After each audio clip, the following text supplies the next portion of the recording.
Statybininkai mus žino. Alio. Labas, Artūrai. Trumpą klausimą tokį turiu. Tu žinai tokią kompaniją Röntgen?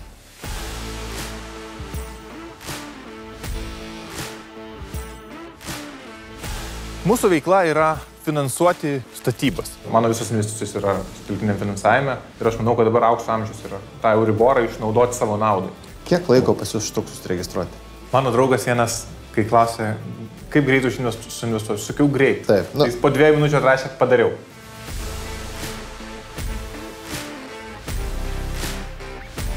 Tai mes esame investuotojai, investicijų valdytojai. Ar kainuoja investiciniai bendroviai pavadinimo keitimas? Aš manau, kad apie 80 000 čia visas tas malonumas kainuos. Bet mes kartais žaidžiam šitą gerą, blogą policininką, tai man tas būna blogas. Aš natūra mano tokia tiesiog. Man nereikia žaisti. Visi turbūt ofise, aš galvoju, biure, esam, kaip sakyti, laisvi, nesuvaržyti nei kostiumų, nei savų sprendimų. Kokią metinę grąžą jūs sakytumėt, kad aš žioplysis, jeigu tiek susirinkau arba tiek man pažadėjo? Ką manai? Daug.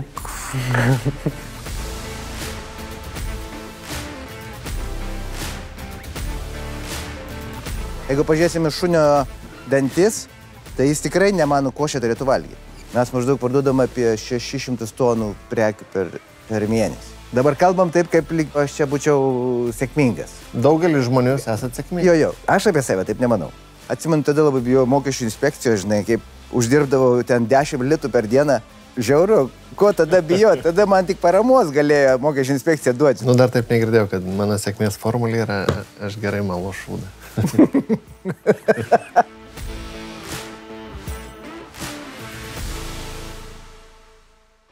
Sveiki. Jeigu pirmą kartą prisijungite prie šito kanalo, o matau, kad paskutiniu metu prenumeratorių tikrai daugėja, reiškia žmonių ateinančių pirmą kartą yra tikrai nemažai. Taigi, kodėl verta prenumeruoti šitą kanalą? Be to, kad mes esame didžiausias verslo kanalas Lietuvoje, yra 3 tikrai svarios priežastys. Pirmiausia, nauji prenumeratoriai mums atidaro naujas duris ir suteikia šitam kanalui svorio. Ir padeda įgyvendinti mūsų tikslus, o mes turim tikrai ambicingų planų ir mums reikia jūsų palaikymo, jūsų svorio ir prenumeratorių kiekio.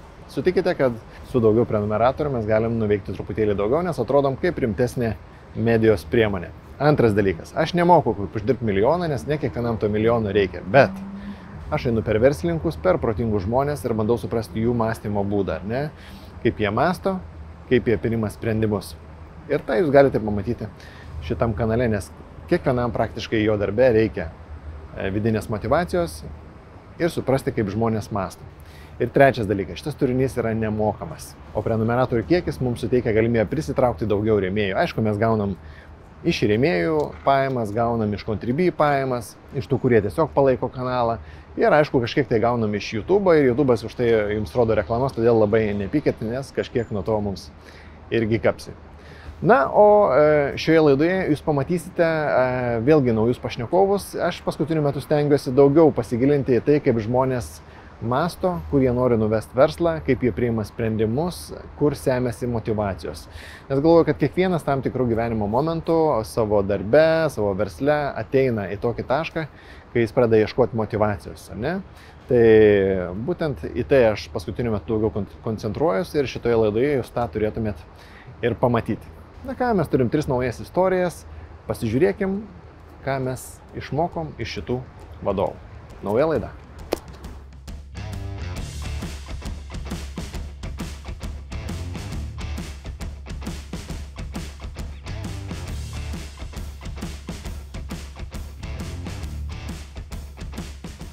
Nu, Martynas neužsakė oro, vakar buvo 20 laipsnių, o šiandien mes turim 6 jaučių.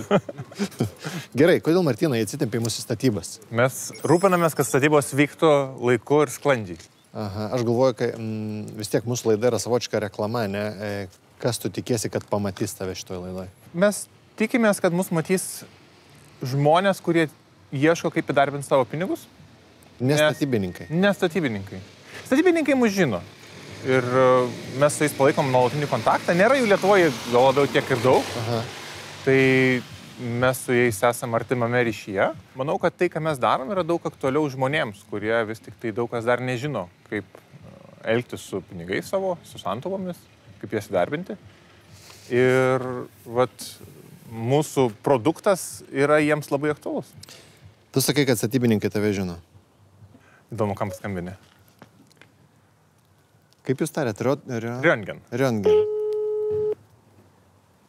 Alio. Labas, Artūrai. Labas, Erikai. Trumpą klausimą tokį turiu. Tu žinai tokią kompaniją Röntgen? Ne. Aha, nu va ir atsakė mane klausimą, ko noriu. Gerai, ačiū, trumpai. O ką jie daro? Nu, bet aš irgi bandau išsiaiškinti, ką jie daro dabar. Supratau.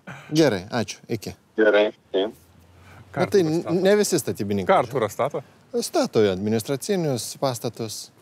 Susipažinti. Daugiausiai jo. Na, čia toks mažas testas. Tai aš turiu omeny, kad visada yra kur pasitemti. Visada yra kur pasitemti. Ok, bet žodžiu, ne statybininkai. Sakai, statybininkai jūs žino, bet tu nori, kad pamatytų jūs tiem, kurie nori darbinti pinigus savo, ne? Taip. Tai kodėl mes statybose? Nes mes čia įdarbinam tos pinigus. A, ne? Tai einam gal parodyk, nors nebus taip šalta gal. Kol einam, galvoju, šiandien yra 26 balandžio, laida pasirodys jaučiu gegužės gale. Kaip rinka? Stoja pardavimai ar ne?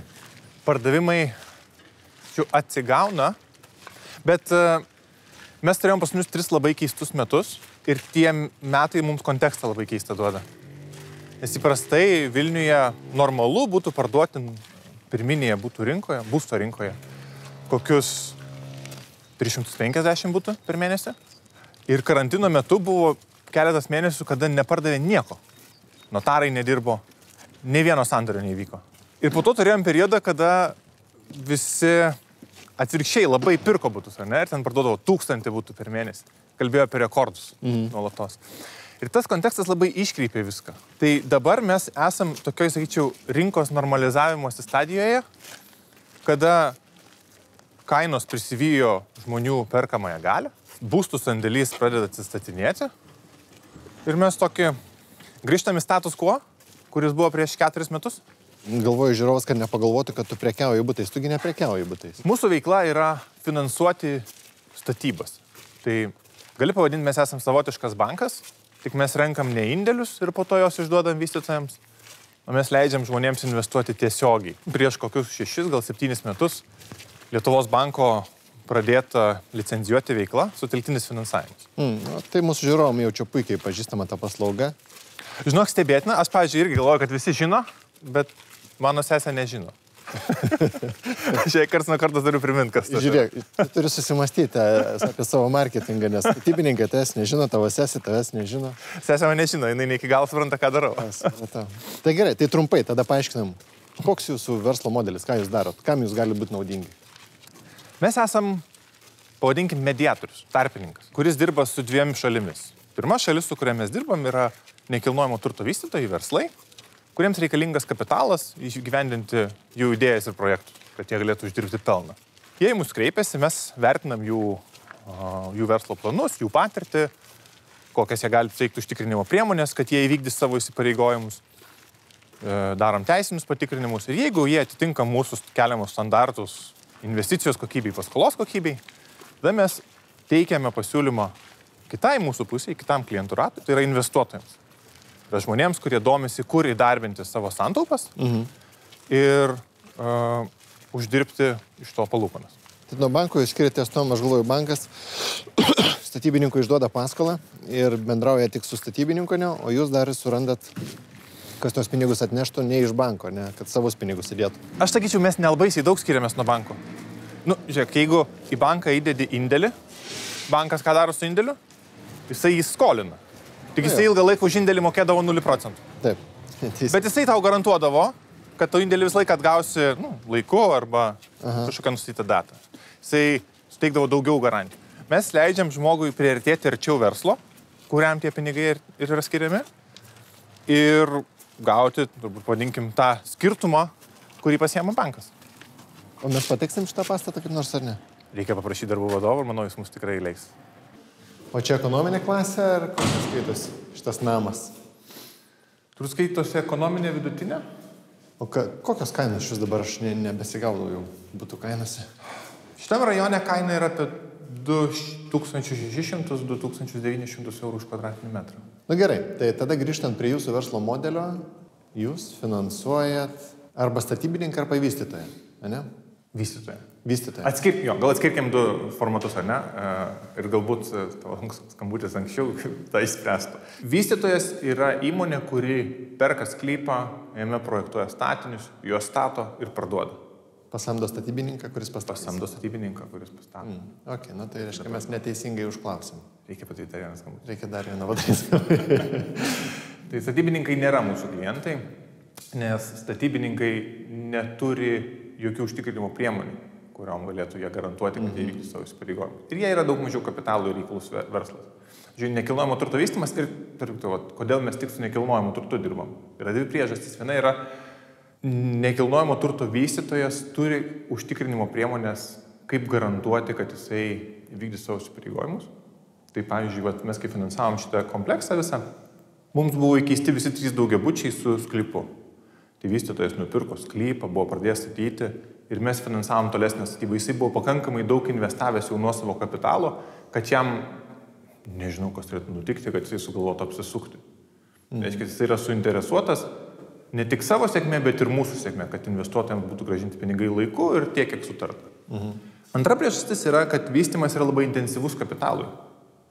Tarkim, mūsų paskola iš šitą kvartalą yra virš 4 milijonų eurų. Tam, kad galėtum išvysti tokį objektą, jau nebegali pasiskambinti kaimynui ar ne, ar kažkam draugui sėkmingesniam, kad paskolinti tiek pinigų. Iš tikrųjų, net ir, kas yra labai įdomus dalykas su dirbtinio finansavimo, kad net ir labai stambus investuotojai, kurie, tarkim, valdo kelis milijonus turto, ar ne, investuotino turto. Tarkim, turim tarp investuotojų žmonių, kurie valdo 20 milijonų ir daugiau. Jiems nėra patogu ateiti ir finansuoti kvartalą daugiabučių ir duoti ten pusę savo turimo turto ar ne į vieną objektą. Jie galvoja, kad tai yra per didelė koncentracija pinigų į vieną paskolą. Tai jiems yra labai aktualu ieškoti partnerio, kuris leistų viską sudėlioti mažesniais kąsneliais, bet dalyvauti didesnėme objekte. Tai tarkime, tai yra 4,5 milijono. Paskola buvo čionais, galvoju, didžiausias investuotojas buvo apie 1 milijoną eurų, mažiausias buvo 100 eurų. Ir taip visi, ar ne, savo priimtinomis sumomis dalyvauja projektą, kuris jiems yra tinkamas.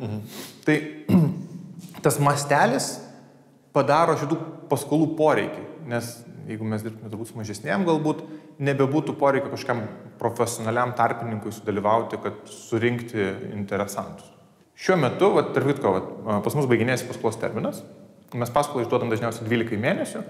Jeigu objektas neišsiparduoda per tos 12 mėnesių, mes duodam investuotojams galimybę arba prasitęsti, arba nauji investuotojai gali ateiti į jų vietą ir dalyvauti tolesnėme iki pardavimų laikotarpio. Pavyzdžiui, dabar prasidėjo pardavimai, amortizuojam paskolą, baigėsi paskolos terminas, mes ką darysim? Mes darysim pratesimą, kur galės šitas mainai įvykti investuotojų. Kažkam man reikės pinigų, jie galės juos atsimti, kažkas nauji galės įeiti į jų vietą. Tai, pavyzdžiui, šiuo metu yra ir banko pasiūlymas šitam projektui. Su mažesnėm palūkonom. Ir tada atsiranda klausimas, tai kodėl? Ar ne? Kodėl vystytojas dirba su mumis, o ne su tradicinė kredito įstaiga? Atsakymas yra, kad vis tik tai nėra tik tai palūkonos, kas nulėmė finansavimo patrauklumą. Vystytojui labai svarbus yra finansavimo intensyvumas, reiškia, kiek jisai gali gauti finansavimo tam objektui. Kitaip tariant, kiek savo reikia įdėti ir kokį santykį gali pasiskolinti. Taip. Tai pavyzdžiui, mes dabar turim ar neužbaigtą kompleksą ir ar mes pratęsiam tą sumą, kuri yra išduota, ar ne, ar mes jau atsižvelgia tai, kad objektas užbaigtas, jisai turi kitokią vertę, jame vyksta sėkmingai pardavimai, ar mes galim paskolinti papildomai jam, kad jisai pradėtų vystyti sekantį objektą. Ne? Mes sakom, kad galima, nes užstato ir motyvacijos vystytojų yra pakankamai daug, kad jisai rūpintųsi paskolos grąžinimu. Tu į kiekvieną objektą važiuoji, kurį finansuojat, ar ne? Taip. Tai čia, galvoju, tavo skirtumas yra, nes man kiek tenka su banku dirbti, jie turbūt nei kartų nebuvo atvažiavę pažiūrėti į objektą, kurį mes ten vystom, pastatom. Mastelio klausimas turbūt. Turbūt, jo. Mes kai pradėjom veiklą ir aš buvau vienas, tai aš važiavau visus objektus, pažinau visus investuotojus ir viską dariau pats ir sutartis. Skaičiau visas, teisininkų konsultuodamasis, bet dariau visus pakeitimus. Augant komandai, augant apimtims, didėja komanda, žmonės atranda vis kiti, kurie rūpinasi. Tai dabar aš jau objektuose būnu rečiau pats, bet vis dar nuvažiuoju visus. Man ir smalsu, ir įdomu. Iš tikrųjų, tai netgi šiaip įdomu. visai džiaugiausi, kad šiandien važiuosim pažiūrėti, kaip atrodo visai pabaigtas. Aš galvoju, kiek čia galima sakyti, kad turbūt čia toks netvarus požiūris, ne, kad spręsti iš susitikimo, iš jausmo, iš tai, ko atrodo žmogus, kaip jis bendrauja, ką žada, kokią patirtį turi ir spręsti grinai iš dokumentų, jo balansų, užstato, nematant žmogaus. Galvoju, kiek tai turi pridėtinės vertės, kiek tai turi papildomos sėkmės finansuojant objektus. Nes, bankas standartiškai, kaip sakė, dėl masto, jie žiūri tavo balansą, žiūri kokie užstatai ir jiems net neįdomu, kas čia vysto, žinai, kokia mano praeitis ar koks mano CV. Taip. Mes, kai vertinam projektus, turim, žinok, tokį abstraktų kriterijų. Vystytojo bendravimas, vystytojo reputacija rinkoje, ką apie jį sako kiti. Tai jeigu pas mus ateina klientas ir jis pasakoja, aš ir tą pažįstu, ir šitą pažįstu, tai mes vis laik paskambinam, paklausom, o kaip jūs pažįstat, ar geri santykiai, ar buvo istorijų. Jeigu buvo blogų istorijų, tai kokia tų istorijų baigtis, nes turėjom vieną labai gerą pavyzdį, kada atėjo vystytojas su labai prasta istorija iš 2008 metų, kur daug nukentėjusių. Kas iš to laikotarpio neatėjo su prasta istorija? Yra ir atėjus ir su puikiom istorijom, bet jisai atsinešė istoriją. Gerai, bet mes pradėjome aiškintis, pasikalbėjom su rangovais. Pykstam, apgavo, neapgavo. Pasikalbėjom su pirkėjais, pykstam, apgavo, neapgavo. Pasikalbėjom su banku, pykstam, apgavo, neapgavo. Ir tada žiūrėjom, kad jisai nuo 2008 iki... Tada mes su juo bendravom, gal buvo 20. Jisai visas tas žaizdas išsilaižė. Jisai susitvarkė santykius su visais, išsprendė, grąžino, kam buvo skolingas. Tai taip, jisai turi guzą, bet jisai ne... Turbūt iš to labai daug įsinešė, ar ne, kad jisai nepaliks tavęs baloj, jeigu bus sudėtinga situacija. Tai va tai nebūtinai bus kriterijus jam duoti finansavimą, bet tai bus tame pliusų minusų sąraše bus pliusas vis tik tai. Kad jisai tą sudėtingą situaciją suvaldė, iš jos kažką išmoko ir šiandien tų pačių klaidų nedarys. Tai softai yra iš tikrųjų labai svarbus kriterijus. Aš vis knygose skaitydavau, kad Amerikoje suprask, kartą bankrutavęs verslininkas yra vertinamas geriau negu nei kartą nebankrutavęs. Tai galvoju, po truputėlį čia naistas ateina gal. Yeah? Turbūt priklauso nuo to, kokia ta bankroto istorija. Na ja, turi istorija.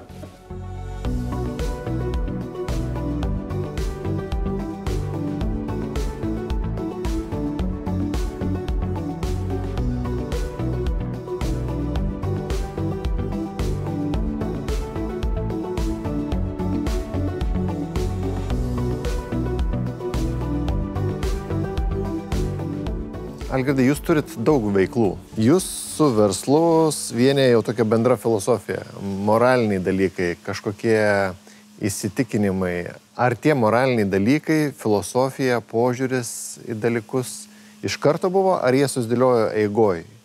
Šiaip tas gerumas, tas toksai, tai aš tai galvoju, atsiranda tada, kai tu šiek tiek tau pasiseka.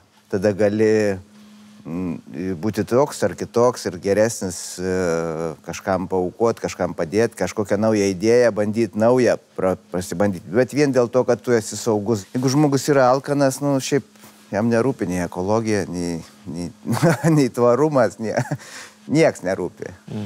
Čia tokia gera įžvalga pasakėt, turbūt ant jaunų dabartinių darbuotojų jaučiat ir jūs, ir aš jaučiu, kai jie ateina su tom žinutėm, ant kurių jie užaugia, yra ten tvarumas, žalumas, kaip aš sakau, banginių gelbėjimas, bet kai ten yra kokie nors maži verslai, smulkesni verslininkai, kuriem reikia kovoti už pardavimus, kovoti už būvį, kad jie neužsidarytų rytoj, tai jiem visai kiti dalykai rūpi. Tai kaip jūs sakot, jiems nerūpi tada tvarumas, ne? Jie nėra blogi žmonės, bet jiem prioritetai yra visai kiti, ne? Tai aš galvoju, kaip va šitoj vietoje, kaip išlikti tuo ir teisingu, ir nesugriūti, žinai, nes tu norėtum iš karto viską daryti ir ten į linijas tvarkingai įsipaišyti ir patalpą švarės turėti, bet nesigauna nuo pat pradžių taip. Jūs irgi sustartavot, 500 baksų girdėjau, ne? Taip, ir labai daug kur buvo klaidos, beprotiškas kiekis. Ir aš jas žiauriai atsimenu, ta prasme, ir matau visą laiką. Ir naktį atsikeli ir, žinai, ir tu negalvoji, kas gerai, bet galvoji, ką tu negerai padarei. Aha. O kaip pati pradžia buvo, tai iš vis buvo labai daug kur, sakysim, jeigu dabar, kaip man pasako, aš pats vedžiau buhalteriją, vienas buvau darbuotojas įmonės, vaistinę turėjau veterinarijų. Bet labai daug išmokau visko, bet tada ribų labai daug peržengė. Nu, jeigu ir būčiau tada laikęsis visų tų taisyklių, nu, kas ir buvo sukurta, kad verslo uždėta, nieko nebūtų buvę. Absoliučiai. Visur yra turbūt tas toks laviravimas, žinai, kad jau tu tik biškį atkunti, jau tada stengiasi tą susitvarkyti, kad vis mažiau būtų, kur prie tavęs prikipti. Labai tada, atsimenu, tada labai bijau mokesčių inspekcijos, žinai, kaip uždirbdavau ten 10 litų per dieną, įsivaizduokit, sėdidi iki 9 vakaro, korteles dėlioji, ten tas, nu, dabar atrodo žiauru, ko tada bijo, tada man tik paramos galėjo mokesčių inspekcija duoti, žinai. Dabar jau kaip viskas yra kitaip, tai aišku, ir nebijai, ir ateina, ir patikrina, ir padeda, ir, žinai, ir viskas. Visur normalų žmonės, viskas yra ok, bet jau tu būni, aišku, jau jie mato, kad tu susitvarkė, žinai. Yra raida tiesiog, aš galvoju. Eikim gal pasivaikščiot biškį, ne? Mes esam pas patys svečiuosi, žiūrovai žiūri, nesupranta, kodėl mes čia stovim sandėlį ir kalbam apie verslą, ne? Čia mes esam pačio vienas iš verslų yra, ar ne? Veterinarijos, ar kaip čia vadinasi? Čia yra, kaip tik, čia yra prekės gyvūnams ir mūsų biznis šitas susiveda į tai, kad mes reprezentuojam gamintojus iš viso pasaulio. Bet tuos, kurie mums labai patinka. Tuos, kur mes atsirinkom, kur mes užaugom kartu su jais, mes vis dėlto pristatom produktus tuo, ko mes labai tikim. Tai čia pagrindė yra gyvūnų maistas, ne? Taip, taip. Maistas ir visokios kitokios prekės. Didmeninė prekyba. Taip, didmeninė, nes tiesiai pas mus, pavyzdžiui, atvažiuoja prekės iš Taivano, iš Zelandijos, iš Kanados, iš Amerikos, viskas čia tiesiai. Tiesiai konteineris į Klaipėdą, konteinerių čia. Aha. Mes maždaug parduodam apie 600 tonų prekių per mėnesį iš čia išveža. Nu, tai aišku, panašiai ir atvažiuoja. Man tokia mintis, ne? Kai jūs startavote, rinkoje tikėtina jau buvo, ne tie pasauliniai grandai, nu nežinau kokie, Royal. Taip, būtent tavai pataikės. Pedigree ar dar kažkas. Taip, pedigree, Pavel. Tai kai tau reikia atsivesti ženklus, kurių nieks nežino, ne, ir rinkoje yra įsitvirtinę tokie vardai, taigi taip sunku, ne? Kaip darėt? Kokia ta pradžia buvo, kai tau reikia įvesti nežinomą ženklą ir auginti, ir tikinti? Nesgi šuniukas, kačiukas tai labai jautrus, sako, mano nevalgo prastesnio maisto, dar kažkas. Kaip šitą pramušti? Buvo gal tada tokios sąlygos geros tam naujiem produktam, nes vis dėlto, jeigu paimti tų metų, kiek buvo brandų ir kiek dabar, tai viskas labai sutirštėja, ta konkurencija tokia, nu, labai daug gerų produktų yra dabar rinkoje. Ir dabar tą poziciją, va, jeigu dabar reiktų vėl tą padaryti, tai būtų gal 10 kartų sunkiau negu tada. Okay. Nes tada buvo aukščiausios kokybės ir kainos atžvilgių, ir tokie žemesni, bet to vidurio nebuvo. Nu, nebuvo to, kaip ir Lietuvoje nebuvo vidurinio sluoksnio pajamų tų žmonių, kurių. Tai susiformavo, tą vidurinį sluoksnį susiformavom ir mes, kad dabar jau mes jau neturim pigių produktų. Mes esam iš principo prekiaujam pačiais brangiausiais Pabaltijai prekiniais ženklais ir daeinam iki premium, aišku, turim tų tokių, kur viduriniam sluoksniui. Tada mes iš tikrųjų buvom tokie profanai, bet viskas buvo tik idėja. Kad vis dėlto reikia, labai daug entuziazmo buvo, už mažai pinigų. Ir tada galėdavom, aišku, būti labai kaip plonas tarp gamintojo ir kokią kainą stovėdavo prekė lentynos ir pas gamintoją, tai būdavo labai plona riba, nes mes labai visi mažai, labai dirbdavom iš entuziazmo daug. Tai ši schema kaip ir paprasta nebuvo tuo metu, kai startavot konkurencijos ir pasirinkot per vidurį, ar neužpildyti tą nišą tarp visiškai pigių ir taip. Tarp tų, kurie jau labai gerai žinomi. Tai po šiai dienai yra tas pats yra nuo iki ir yra dalis žmonių, kurie perka labai pigius, bet čia yra požiūris į gyvūną ir aplamai į gyvenimą, kodėl tau reikia šunio ar katės, žinai, namuose, žinai. Tai čia yra skirtumas, nes per tuos 30 metų, aš atsimenu, kai dirbau vaistiniai, tai spėkit, kokia prekė buvo populiariausia prieš 30 metų. Veterinarijos vaistiniai, aišku, ten buvo ir pašarų, ir viso kito, bet populiariausia prekė buvo pagal pinigus grandinė prie būdos. Ką tai reiškia? Tai žiauru. Tai ir ta industrija labai šiaip auga, truputėlį žiūrėjau skaičius. Problema, su kuria ir aš pats susiduriu, kai tu nori kažką atsivesti, atstovauti kažkokį ženklą, dažniausiai gerieji sprendimai, geriausi gamintojai, kur yra kainos ir kokybės santykis, geriausiai jau būna užimti. Teisingai. Iš kur gauti tų gerų ženklų atstovavimui? Vat čia ir yra didžioji paslaptis tokio verslo, kaip mes, pavyzdžiui, ieškom gamintojų. Ne? Ar nueini į parodas, ar kažkur dar ieškaisi, ar lokalios kažkokios parodos yra labai gerai. Nu, pavyzdžiui, kokio nedidelė šalies lokali paroda, kur, sakysim, tas mažiukas net negali į tą pačią, sakysim, kur Europoje didžiausios parodos. Ten iš tikrųjų jau lengva jį rasti, jeigu jis ten yra. Bet važiuoti per tas mažesnės tokias parodas, ieškoti tų mažesnių gamintojų. Bet yra viena sąlyga. Turi sutapti du dalykai, kad tu atėjai pačiu laiku pas tą mažiuką. Nes jisai tik investuoja, tik pradeda į gamybą, tik pradeda į alkanas, jisai nori išeiti į kitas rinkas, bet jis niekur nežino. Ir jeigu tu toks pat esi, nu irgi toks alkanas ir tu pasiruošęs jį reprezentuoti gerai, pristatyti jo pliusus visus naujose rinkose, tai jūs kaip susivienijat ir jūs galit bet ką. Ir jūs paskui kartu užauga. Bet kad pamatyt, kad tas bus kažkada, tas prekinis ženklas, kuris dabar yra toj parodoj, tam visam blizgesy, kažkokiam paskutiniam kampelį. Suprast, kad tai bus sekanti žvaigždė, bet čia ir yra. Jeigu turėčiau tokį matymą. Ar galima išmokti pataikyti? Jo, per šaudimą. Taip ir yra. 3 kart prašauni, 1 kart pataikai. Tokia trumpa pamokėlė apie kokybę. Aš pats turiu šunį, nors neteisingai, aišku, pasakiau, mano žmona turi šunį. Čia, aišku, gausiu niuksą iš žmonos. Bet važiuoju pirkti aš to maisto, nu ir aš suprantu, tai jeigu brangus, tai tada turbūt kokybiškas. Jo. O daugiau mano supratimas tom ir baigėsi. Kas yra geras produktas, tos superklasės ir kas yra tie ekonominiai arba pigus daiktai? Koks esminis skirtumas tarp jų yra? Ingredientai. Kas ten, viena yra mėsos, kitur daugiau bulvių? Taip.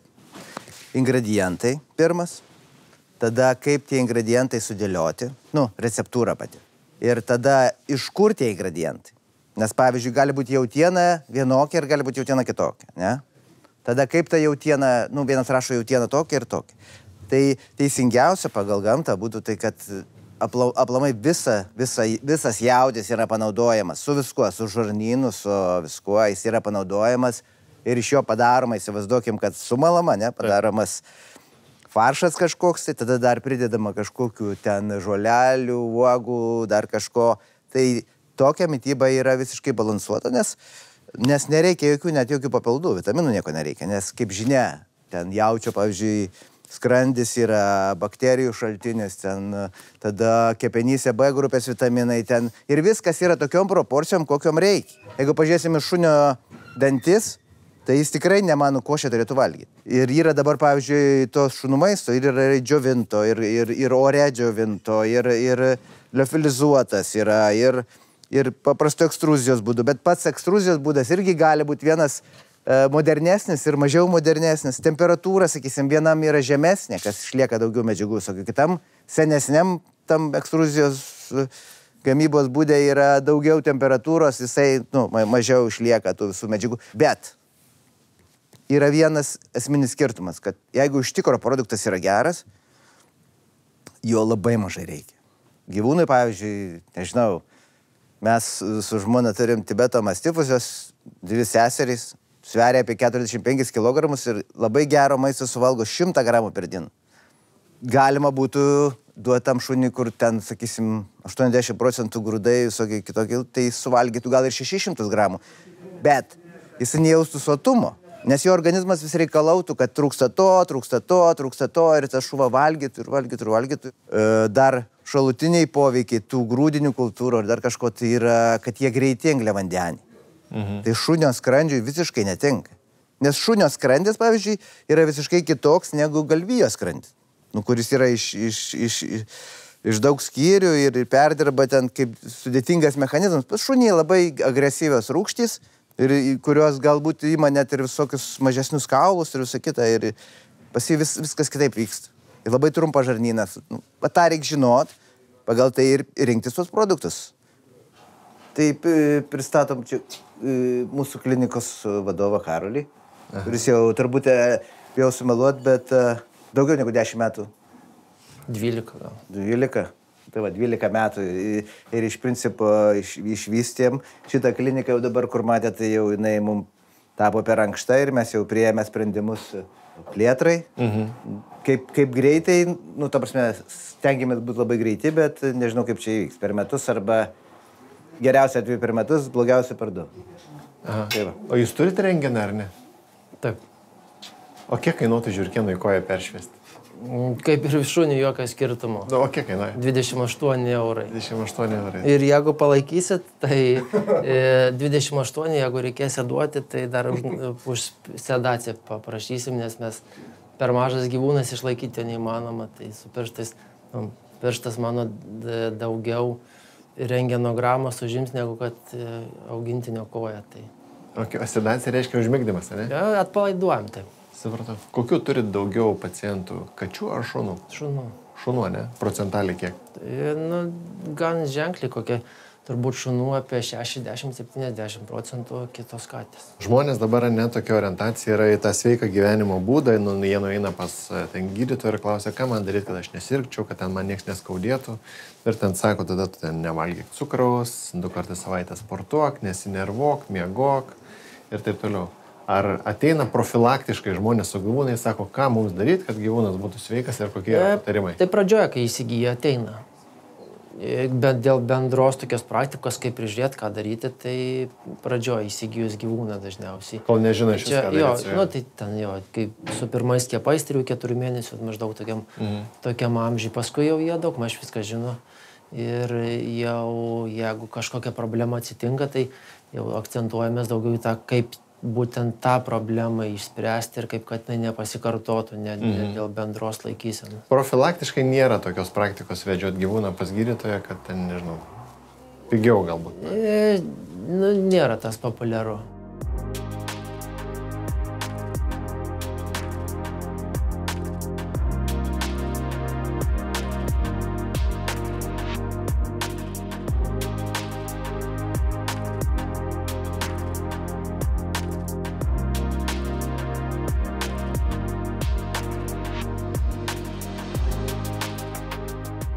Gerbėmieji, mes esam, net nežinau kaip pavadinti šitą bendrovę, bet jų yra keletas ir jie, aišku, nenori, kad aš juos taip pavadinčiau, bet, nes jie neseniai rebrandinosi, bet tai yra Orion. Orion Asset Management. Buvusi bendrovė ir dabar keičia pavadinimą. Nu taip, ne tai, kad, kaip sakyti, ne tai, kad neseniai rebrandinamas, bet dabar dar rebrandinamas, dar vis, sakyti, procesas yra eigoji.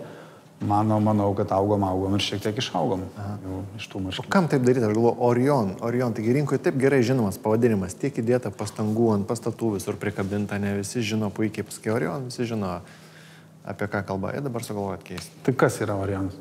Orion, kas? Sako, daug kur yra, ne? Daug kur matosi, nu tai kas Orion, pavyzdžiui? Nu tai taip bendrai, investicinė bendrovė, ten gal leasingą daro, gal finansavimas, gal investavimas. Tai jūs jau norite išsiskaidyti labai aiškiai taip. Tai mes jau išsiskaidę, manau, kad jau keli metai, kaip sakyti, jau nemažai laiko, bet norim įnešti aiškumą. Rinkai, savo galų gale, savo žmonėms, savo darbuotojams, žinai, ir ta pavadinimas, tas vienas žodelis visur daug kur figūruoja, ne, bet pati veikla iš esmės pačių įmonių skiriasi. Ir gavosi čia tokia įdomi, sakau, istorija, kad mes kelis metus vis galvojom, gal jau reikia pasakyti, kad mes esam šiek tiek, kaip sakyt, nors toj grupiai, bet atliekam labai aiškią funkciją, ne, kur netlieka toj buvusioj grupiai, kad netlieka kitos įmonės. Ne. Tai mes esame investuotojai, investicijų valdytojai ir mes norim tokie būti. Mes nenorim būti, kaip jūs sakot, kažkoks ten galbūt leasingas šiek tiek, ne, šiek tiek galbūt ten platinimas. Nesakau, kad tai yra blogai. Ta prasme, tai yra gerai ir kolegos tikrai dirba gerai, bet mes norim tiesiog, kad mūsų atpažintų, kad mūsų žinotų. Ar kainuoja investiciniai bendroviai pavadinimo keitimas? O taip. Turite įsivertinimą, kiek šitas pasikeitimas? Kaip būdami investicijų valdytojai, turbūt gėda pasakyti, nes labai prašovėm. Iš tikrųjų, nes kadangi, atvirai pasakius, tokį didelį procesą darom pirmą kartą, tai turėjom biudžetą. Tai mes jau jį seniai pamiršom, jis seniai jau yra viršytas, nes kai eini į mišką, kuo toliau į mišką, tuo daugiau medžių. Ne? Ir pasirodo, kad reikia tą padaryti. Tai nepaslaptis, kiek kainavo šitą? Dar vis kainuoja, dar įvedinėjom, dar vis tiek vyksta tam tikri procesai, bet aš manau, kad apie 80 000 čia visas tas malonumas kainuos. Okay. Ir čia daugiausiai pinigų ant ko išeina, ne ant iškabos, ant viešinimo?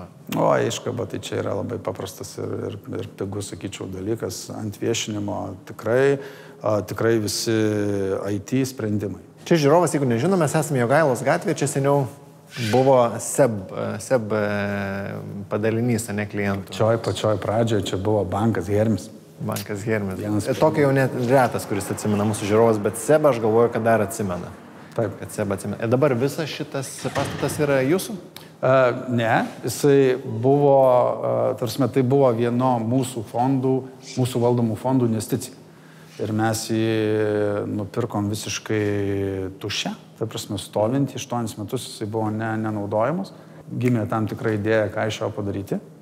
Taip, tai yra būtent kas yra investicijų valdymas. Ne? Tai yra tai, kad tu paimi kažką tai, sugalvoji kažkokią tai idėją, sukuri vertę, mes į tai orientuojamės, ne į paprastą banalų kažkokį tai ten, atsiprašau, kad tegul nesupyksta konkurentai, bet, pavyzdžiui, viešų akcijų pirkimą, pardavimą.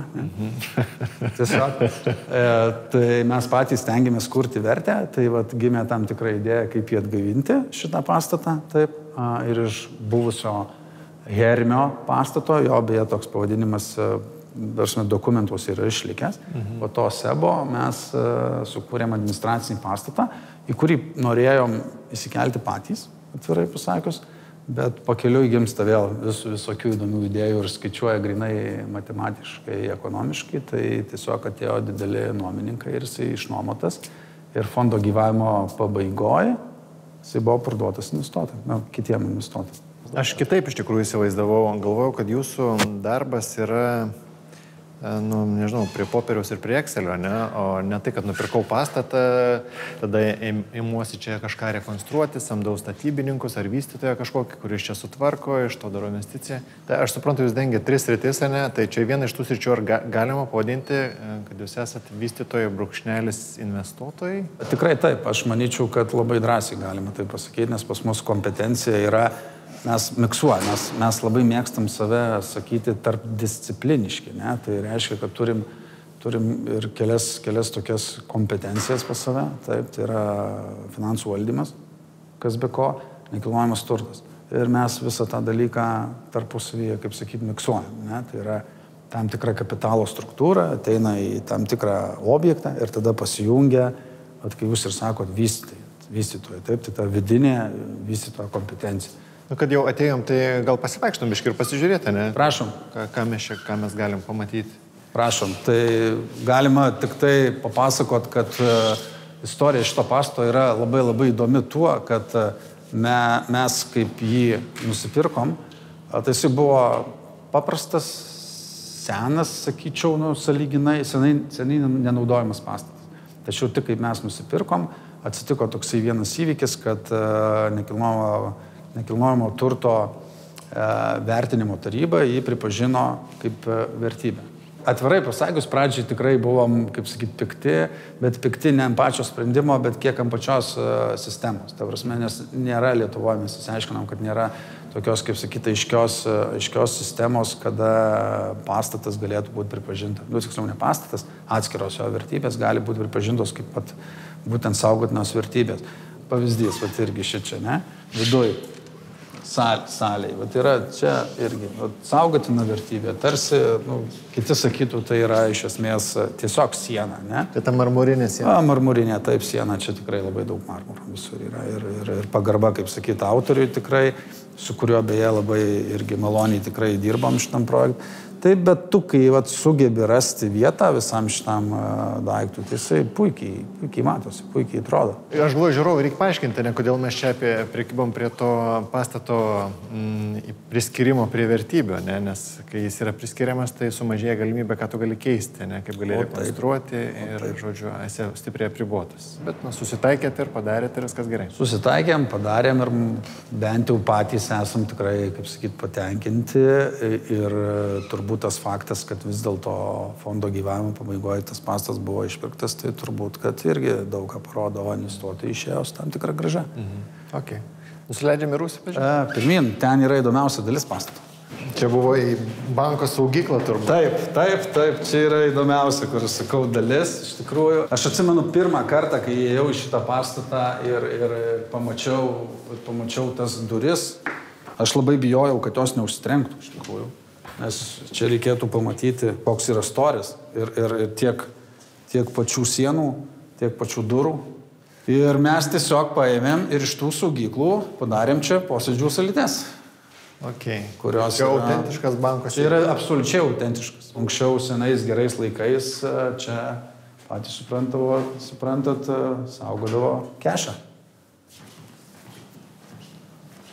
Kiek man yra tekę susitikti su investicinio portfelio valdytojais, su investment bankingais. Mes nevaldom investicinių portfelių.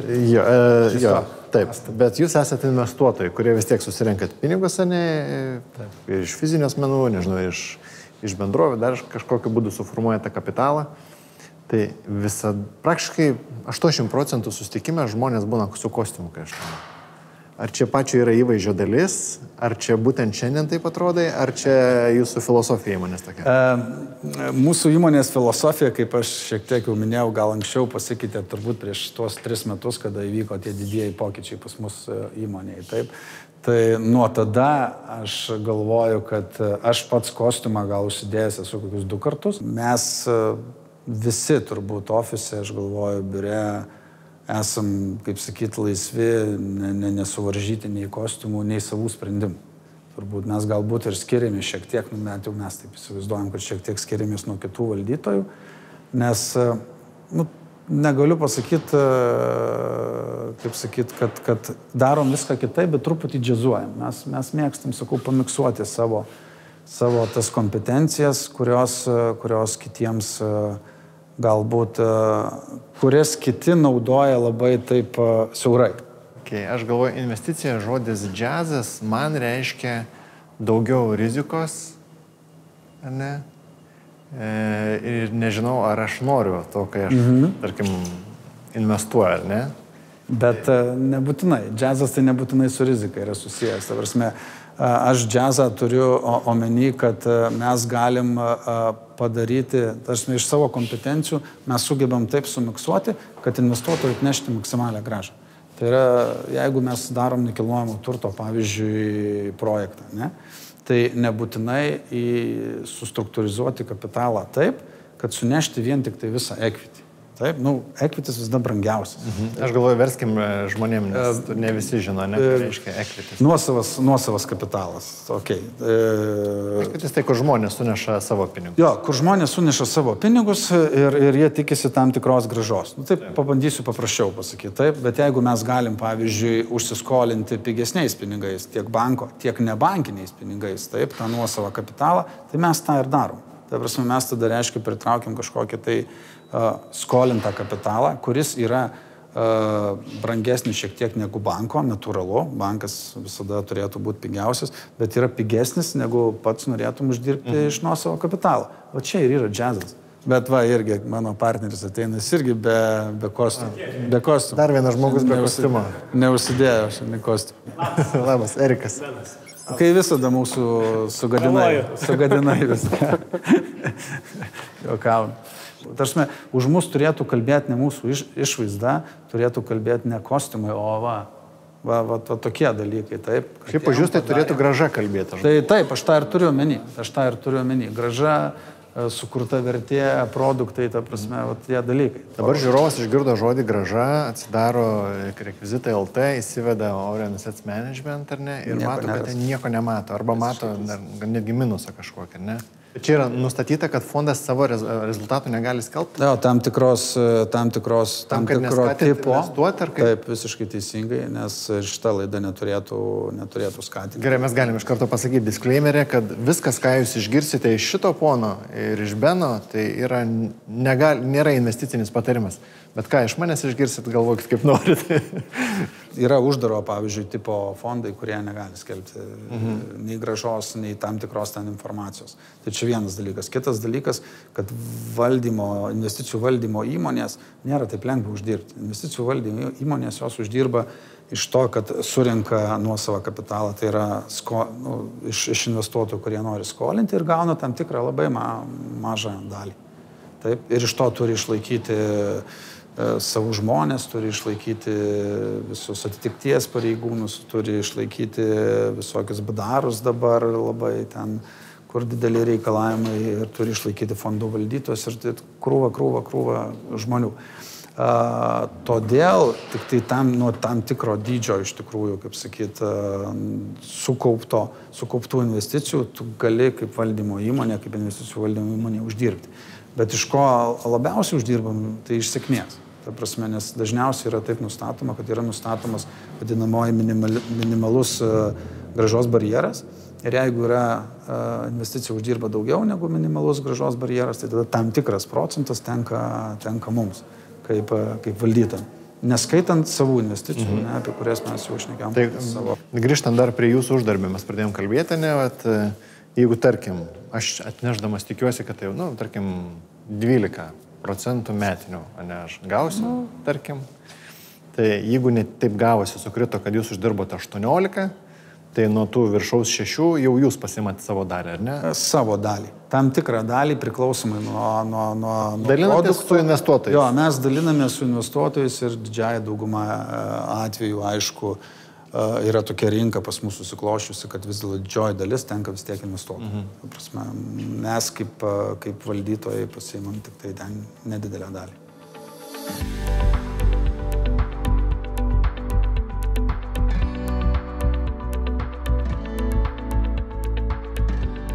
Vasara, gerbėmieji. Aišku, apie save tai jūs pagalvojate. Susiorganizavote atostogas, susirašėte kalendorių, važiuosit prie jūros, bet ar jūs pagalvojate apie savo komandas, apie savo darbuotojus, apie savo tymus?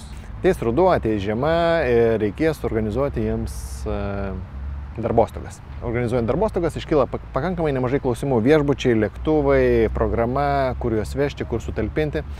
Tai čia jums yra pasiruošusi padėti OnVorkation.com komanda. Tai reikia jiems parašyti, išdėstyti savo pageidavimus, savo biudžetus, savo norus ir jie jums pateiks individualų pasiūlymą. Jeigu sekėt socialinius tinklus Lietuvoje, tai visai neseniai čia buvo galima pamatyti, kad viena tikrai puikiai žinoma lietuviška kompanija išvežė, jeigu neklystų, 2400 darbuotojų į darbostogas. Ir visą šitą renginį organizavo būtent OnVorkation.com komanda. Tiesa, jums nereikia būti tokia didelė komanda, nepriklausomai nuo to, kokio dydžio esate įmonė, kiek pas jūs dirba darbuotojų.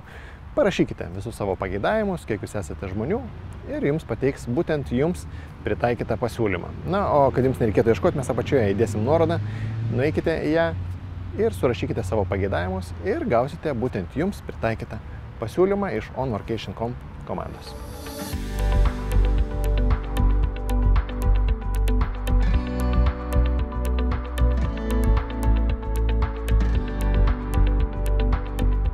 Martynai, rinkoje yra tų žaidėjų nemažai, ne?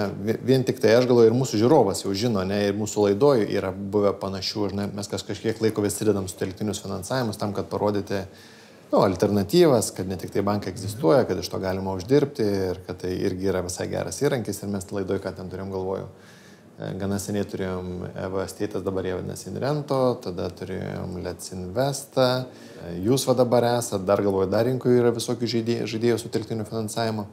Ar yra kažkoks išskirtinumas? Jūs ieškote išskirtinumo, ar rinka yra tokia didelė, kad visiems užtenka čia tos vietos ir nereikia išskirtinumo, ar jūs tiesiog... Aš manau, kad rinka nėra su telktinio finansavimo rinka. Taip plačiai pasižiūrėjus. Nes mes visi siūlom paslaugą įdarbinti santaupas. Tai įdarbinti santaupas papuolas telktinis finansavimas, bet papuola ir akcijų rinkos, ir bankiniai produktai, ir butas nuomai. Labai yra daug erdvių ar ne kur. Tai mes nematom telktinio finansavimo rinkos kaip tiesioginio konkurento, mes labiau gal matom tiesiog kaip didelio pyrago dalis. Bet išskirtinumas, kurio mes siekiam ir nuo pat pradžios Röntgen koncepcija buvo vis tik tai galėti pasiūlyti nebūtinai didžiausią grąžą, bet visada laiku ir be streso. Reiškia, kad investuotojas turėtų patikimą partnerį, kuris pasirūpintų atranką, nebūtų tai skelbimų lenta, vis tik tai, kad tai būtų investicinis partneris, kuris padeda susirasti tvarias galimybės. Tai išskirtinumas, kurio mes ieškom, kurį, manau, visai gerai mums sekasi išpildyti, vis tik yra saugumas, patikimumas ir mokėjimas laiku. Tai šiandien rinkoje tokios platformos kaip jūs mokat kokį 10% metinių, plus minus, ten turbūt nuo 7 iki, nežinau, ar 11-12 patraukėt. Platformos turbūt moka nuo 7 iki gal ir 13, žinau, investuotojams. Mes esam tie, kurie siūlo tą mažesnį rėžį. Dabar paskutinius metus, kai Euriboras kilo, iš tikrųjų pakilo ir palūkanos investuotojams. Toksai visai geras momentas yra, manau. Aš, pavyzdžiui, mano visos investicijos yra sutelktiniam finansavime ir aš manau, kad dabar aukso amžius yra tą Euriborą išnaudoti savo naudai. Kaip? Aš nesuprantu šitos vietos. Vystytojai, kurie ateina pas mus finansuotis, mes visą laiką esam toj pačioj lentynui su bankais. Vystytojas renkasi ar su mumis dirbti, ar su banku. Taip. Dabar, kadangi bankas pabrango 3,5%. Bet jie ir už indėlius moka daugiau. Kaip? Ir už indėlius moka daugiau. Bet indėlis vis viena yra 2%. O mes šnekam apie 7, 8, 9, kartais 10. Tai aš manau, kad tai yra grąža, kuri atsižvelgiant tai, kad nieko aktyviai nedaroma iš investuotojų pusės, tai yra visiškai pasyvi investicija, kuri yra užtikrinimo priemonės, reiškia, net jeigu rinka kažkaip ir susviruotų, nukristų nekilnojamo turto kainos, įvyktų kažkoks tai sąstingis galbūt rinkoje, yra užtikrinimo priemonės, kurios leidžia tą investiciją atgauti laiku ir pilną apimtim. Tai nėra akcijos ar ne, kurios gali nukristi, gali pakilti. Čia yra fiksuota grąža, mano manimu, su labai stipriom užtikrinimo priemonėm, kad jinai bus sumokėta laiku ir tokia, kokia pažadėta. Gerai, kas yra stiprios užtikrinimo priemonės? 99% atvejų pas mus yra nekilnojamo turto įkeitimas. Ta objektą, kurį finansuojate, įsikeičiat. Taip. Pavyzdys, ar ne, lankėmės objekte, pardavimo kainą kalbėjom 2,6, 2,9, ne, 1000 eurų už kvadratinį metrą. Mūsų paskola šiandien dienai yra 1350 eurų į kvadratinį metrą parduodama. Rinkoje turėtų kainos nukristi ar ne dvigubai, tam, kad mes pradėtume patirti kažkokią tai žalą investuotojų atžvilgiu. Nu, dvigubai nukrist kainos turbūt nenukrist. Kas man, aš galvoju, toks kvailas dalykas, bet aš galvoju, kad tai vis tik suveikia rinkoje. Ir tą pastebėjau irgi, kai tenkam, ar žmonai sakau, va, irgi užsiregistruoju kažkur. Kiek laiko pas jūs užtruks užsiregistruoti? O dabar atsidarau kompą. Mano draugas vienas, kai klausė, kaip greit suinvestuoti, sakiau greit. Taip. Nu, jis po 2 minučių atrašė, padariau. Tai sakai, jeigu... 2 minučių. Ne? Aš manau, kad 2 minučių pilnai užtenka, jeigu neskaitai. Jeigu nori greitai, tikrai gali labai greitą padaryti. Mano manimu susipažinti yra verta ir naudinga. Jeigu viską perskaityt, manau, valandos reiktų taip atidžiau. Jeigu dar perskaityt ir sutartį, tada, manau, reikėtų kelių valandų. Ir kaip pas jūs yra? Įdėjau pinigų, pasirinkau projektą, įdėjau pinigų, jūs palūkaną, tai vadinate, ne? Išmokat ją kas mėnesį, laikotarpio gale, kas ketvirtį, kada? Projektas sufinansuojam, palūkanų mokėjimas yra kas ketvirtį. Kas ketvirtį. Taip. Ir tada paskolos grąžinimas termino pabaigoje, dažniausiai iš turto pardavimų. Kas nefaina visame tame dalyke, jeigu tu pakankamai nedaug investavęs, nu tarkim, 1000 eurų įdėjai, 10%, 100 eurų gauni per metus, tai po kokius čia 8 eurus per mėnesį, ne? Bet tavo metų gale reikia susimokėti mokesčius, ne? Ar jūs sumokat mokesčius už investuotoją? Metų gale reikia mokėti GPM. Taip. Yra taikoma pirmiems 500 eurų palūkanų, nėra taikomas apmokestinimas. Ok, tai jeigu 100 gavau, nesirūpinu. Ne, nesirūpinu. Ir net deklaruoti nereikia. Mes deklaruojam ir jau ataskaitoje metinėje jau tas matos. Ok, iki 500 eurų per metus nereikia. Kiekvienais metais, jeigu gaunu tik 500, nereikia. Taip. Dar žmona investuoja, jau žiūrėk 1000 neapsimokestina. Atsidarius fintechai arba kas kažką tokio veikia, ne, jie labai mėgsta, arba, nežinau, gal privalomai yra užsidėti Lietuvos banko ženkliuką. Jūsų puslapį mačiau irgi ir parašyta Lietuvos bankas. Ką daro tas Lietuvos bankas su jumis? Lietuvos bankas nustato žaidimo taisyklės. Europoje Lietuva buvo pirma, kuri įvedė sultinių finansavimo reglamentavimą. Tai daugumoje Europos šalių nėra taisyklių, kaip tai turi vykti.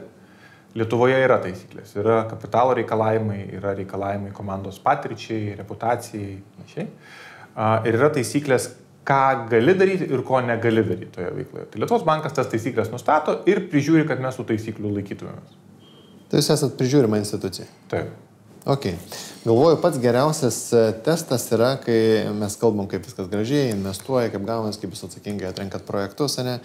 Bet nekalbam apie tai, o kas būtų, jeigu būtų, ne? Ir jūs tokiu atveju turėjot. Dabar aš skaičiau, bet neatsimenu, kuriais metais, ne? Jūs sufinansavot projektą, jisai sustrigo dėl kažkokių tai priežasčių ir jūs tą įsipareigojimą skolos pardavėt.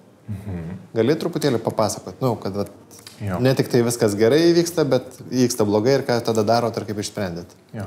Istorija, kurią tu mini, nutiko iš to, kad mes pradėjom finansuoti projektą Vilniuje su statybos leidimu, labai gražioj vietoj, gražus projektas, architektai geri, komanda.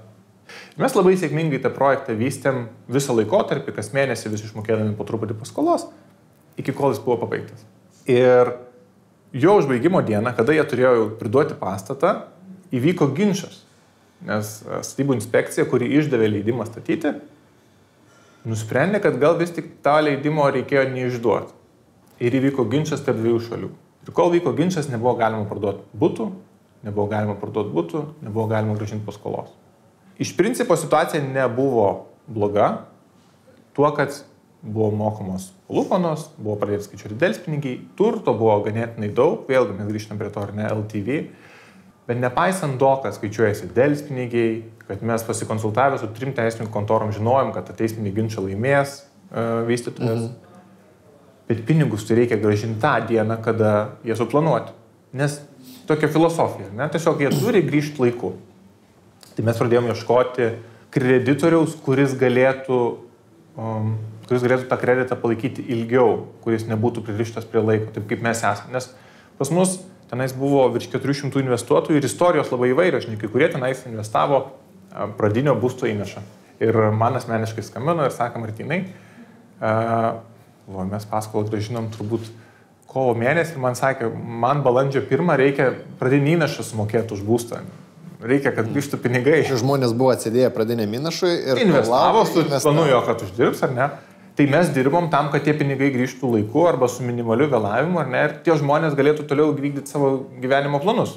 Kas, tarp jūsų, labai sėkmingai viskas ir vyko ir nusipirko tas žmogus būstą, kuris planavo. Tai mes ieškojom tokio pirkėjo ir radom, kuris mūsų atliktą namų darbus anksčiau įvertino teigiamai, perpirko tą skolą ir toliau jau prabuvo iki kol tas teisminis ginčas pasibaigė. Jūs patyrėt nuostolį dėl to kažkokią, ar ne? Ne. Visi investuotojai atgavo visus pinigus, visas palūkanas ir delspinigius už tą laikotarpį, poros mėnesių, kiek tai vėlavo. Man regis, čia buvo vienintelė taip vėlavusi paskola per tuos 6 metus. Tu turėjai kažkokios patirties, kad sustarto tokį verslą? Istorija gal mano tokia, nežinau ar netipinė, atlikinėjau praktiką Hanerį kažkada senai, dirbau investiciniam fonde, po to mano išsilavinimas buvo finansai ir taip sutapo, kad man paskambino tuometiniai pirmieji founderiai, pavadinkim, Röntgeno, ir pakvietė prisijungti prie komandos kaip vadovų. Mes esame nekilnojamo turto vystytojai, mes matome rinkoje nišą, kad trūksta tokio alternatyvaus lankstesnio finansavimo nei bankai, yra tų galimybių, reikia, kad kažkas tą darytų. Ir jau buvo pradėję tokius pamatus formuotos veiklos. Šitą prisijungiau, buvau pirmasis darbuotojas, direktorius, ir aš turėjau finansų žinias, žinojau, kaip vertintis projektus, kaip skaičiuotis viską, jie turėjo vystymo žinias ir nekilnojamo turto žinias. Tai mes pirmus 3-4 metus kartu su jais dirbom ir aš iš jų labai daug išmokau, būtent tos nekilnojamo turto dalies.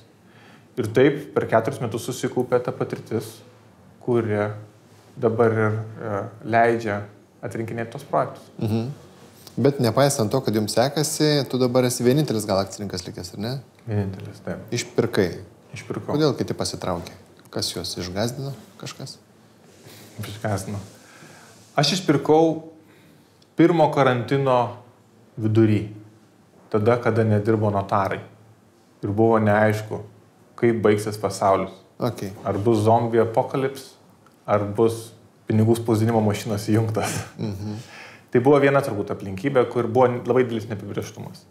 22 metai. Kiek sufinansavot? 24 milijonus. 24 milijonus, ar ne? Ir kiek uždirbot, nes nepaskelbtas dar jūsų rezultatas yra? Apyvarta buvo 800 000. 800 000. Ne. Mačiau, 21 uždirbot gal 108 gal tūkstančius eurų, ne, o 22 kiek uždirbot? Per buhalterį nesudė iki galo metų, bet bus apie 350. Apie 3 PM. Tai puikus verslas. Puikiai komanda, puikiai rinka,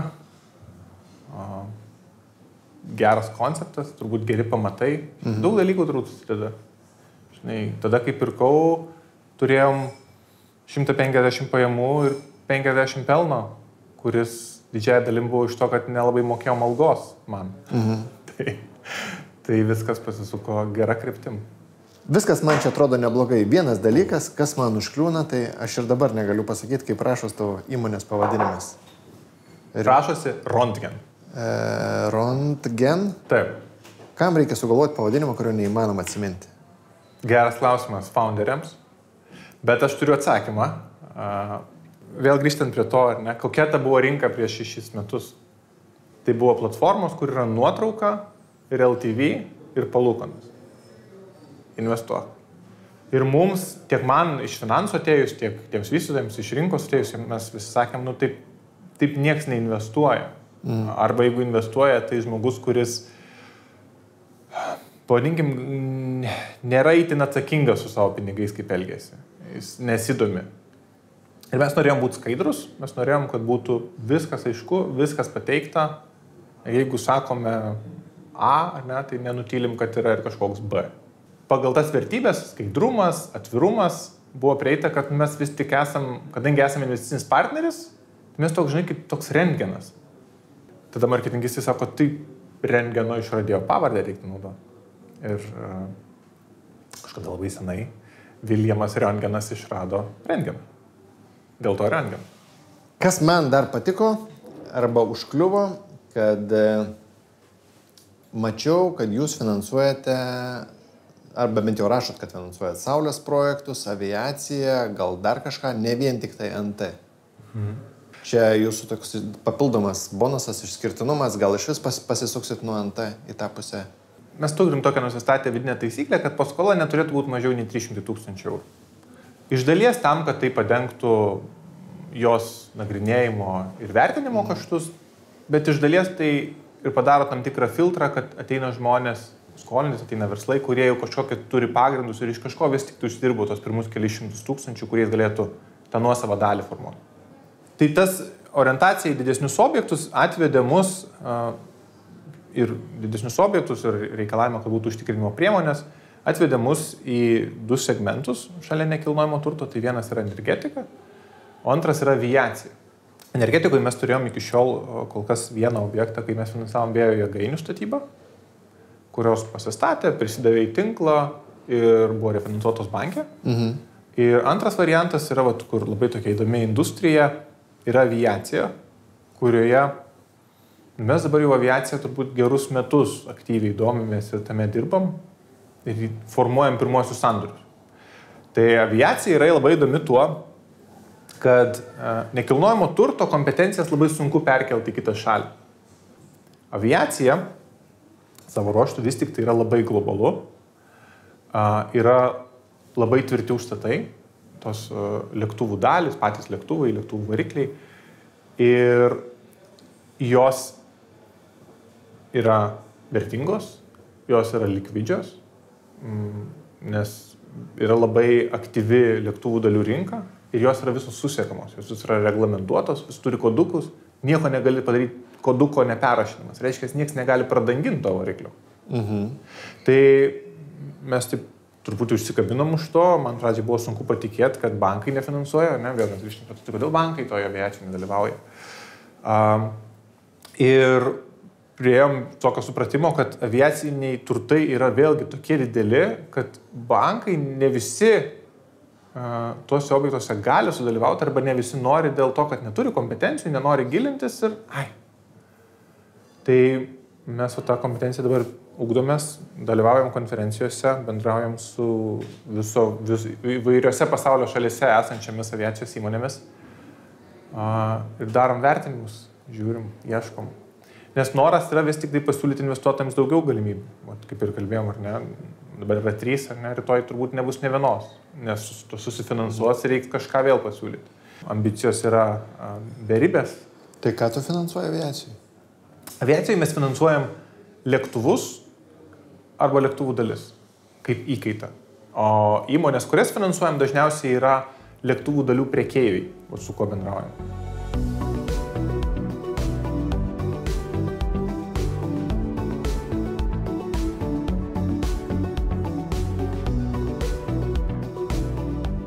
Gyvenimas keičiasi, kaip pagalvoja, ChatGPT, dirbtinis intelektas, baisu pagalvoti, kur čia viskas nueis. Bet jeigu jūs galvojate apie savo kvalifikacijos pakelimą, pakeitimą arba kur pabaigti kokius mokslus, tai visai neblogas pasiūlymas. Jeigu pamenat, mūsų laidoje dalyvavo Turing College vyrukai, kurie ruošia IT specialistus, turi mokymo programą, bet geroji žinia yra, kad kovo mėnesį jie gavo akreditaciją.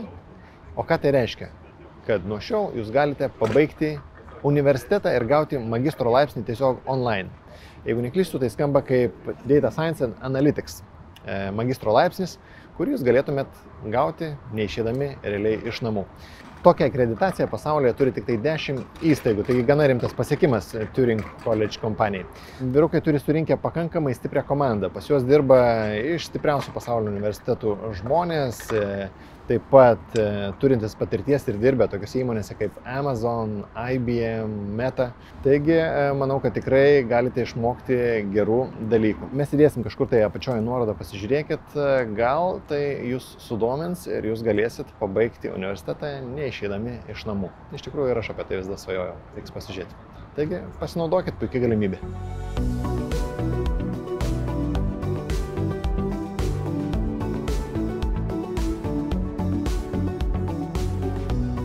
Algirdai, kiek jūs dabar skirtingų temų turit verslų? 4. Tai yra veterinarijos klinika, tai veterinarijos klinikas. Gyvūnų maistas, ar čia į tą patį temą? Ne. Tada yra visa distribucija, didmena. Tai yra, didžiausia dalis. Gal pagal uždirbamus pinigus, tada antroje vietoje būtų klinika. Tada turim tokį kaip mažą restoranėlį. Miške prie Rumšiškių. Kuris naujas projektas. Miškonatos. Jo. 2 metus padirbom, paskui pandemija, užsidarėm. Pridarėm krūvas klaidų, nes buvom naujokai tame visai. Labai daug supratom, sužinojom. Ir dabar darom tokį, tiesiog bandom ištaisyti visas klaidas ir atsidaryti tokį, kokie turėtume jau būti iš tikro. Esmė tenais yra į gyvą muziką, tik gyvą muziką. Ten buvom surengėm apie 100 gyvos muzikos koncertų per tą laiką. Tai, viską žiūrim ten per tą prizmę, kad tik tai aukščiausios lygio maistas, kad visa mėsa, sakysim, būtų iš laisvai laikomų gyvulių. Pavyzdžiui, turim jau dabar importuoto vyno, turim licenciją importuoto vyno iš mažų Prancūzijos vyndarių, kurie niekada neateitų iki čia šiaip natūraliai. Tiesiog viskas iš pirmų rankų. Tai gerai, dar kartą pasikartoju. Veterinarijos klinika, didmenos verslas, restoranas. Ir dar turim, kadangi tokie biški mėgėjai palenktyniausi automobiliais, tai esam mūsų įmonė investavusi į sportinius automobilius. Tai reiškia, ale sportinius automobilius. Jie, labai skirtingi. Vieni, kurie yra galima visiškai dalyvauti lenktynėse bet kokiuose. Kiti tokie daugiau pusiau gatvės, bet pasportinti. Labai skirtingi, turim apie 10 automobilių ir iki elektrinių. Kaip jūs atsirenkat šitas sritis ir kaip suvaldot? Pats nedalyvaujat jau aktyviai, ar kažkuriam iš verslų dalyvaujat? Aš visur dalyvauju. Visur, iš tikrųjų. Bet visur yra vadovas. Taip yra, bet man patinka viską. Iš principo viso šitie dalykai atsirado aišku, turi būti, kaip ir sakau, kažkas turi uždirbti pinigus. Ir ta mūsų didžiausia veikla šiai dienai yra, jinai pakankamai... Didmena, ne? Iš didmenos daugiausiai. Taip, distribucija didmena, nes tai yra masiškas toksai ir ta prasme, kad daugiausia vartotojų turintis ta mūsų atšaka ir iš ten daugiausia pajamų.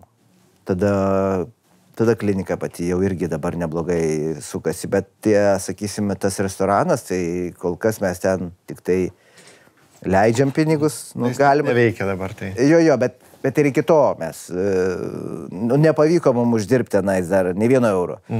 O su automobiliais tai ten kaip ir atskiras toksai dalykas visiškas, bet vėlgi visi šitie dalykai gimė iš to, kas mums patinka, kaip šeimai. Tas, sakysim, restoranas, ta gyva muzika, ta gamta, visa kita, tai, nu, tai mums visiems labai patiko.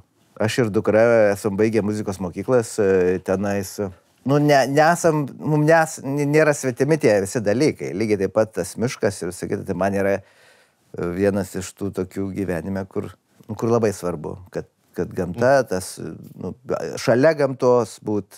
Tai modelis iš tikrųjų paprastas, ne? Padarai verslą, pastatai per daugelį metų, kuris pradeda generuoti ir tada atsipalaiduoja fantazija ir gali pradėti drąsiau gyvendinti kitas idėjas, kurias turi.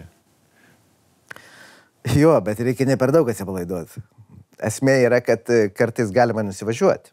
Nes jeigu per daug leidi savo visokius va tokius naujus produktus, naujus verslus ir ant to patikė savo tom idėjom, kurios galbūt nėra, nu, pačios geriausios ir neišdirbtos ar dar kažkas, tai gali ir atsidurti, nu, ten, kur nelabai norėtume. Vieną įdomų faktą paminėjote, ir mes, kai laukiam jūsų, kažkas iš darbuotojų sakė, žiūrėkit, sako, atvažiavo vadovas, sako, keisti nepavėlavo. Tai ir pats pripažinot, kad su disciplina būna problemų. Aš galvoju, kai esi dideliam versle, nu, verslas didmenos kiek jau apie 10 milijonų pajamų daro. Šiemet 13,5. 13,5. Nu, bet mes po 25, po 30% maždaug kas metų. Jau nemažas verslas, plus skirtingos temos, ar ne?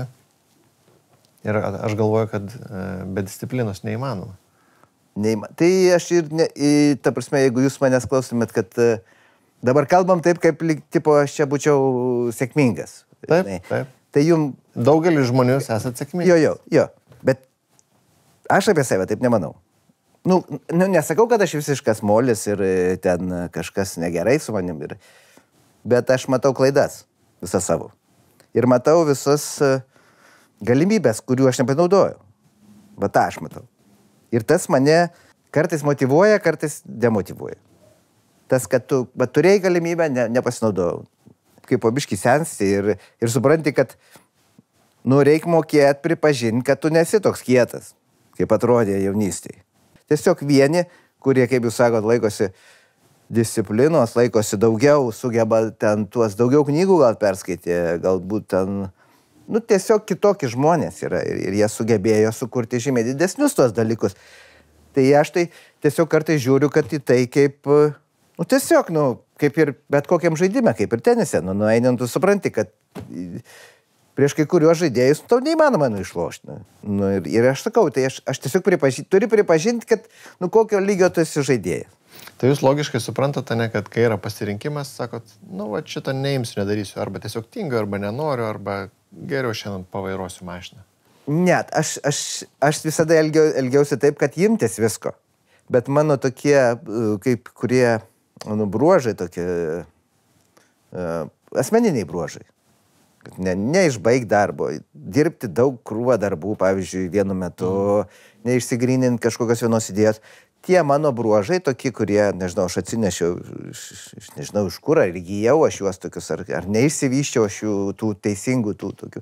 Tai tas trukdo nueiti kažkur, kad atpažinti tuos visus dalykus, visus tos ženklus, nes, pavyzdžiui, kitas žmogus jisai staigiai pamato, pavyzdžiui, kad, nu, ten galima, ten galimybė.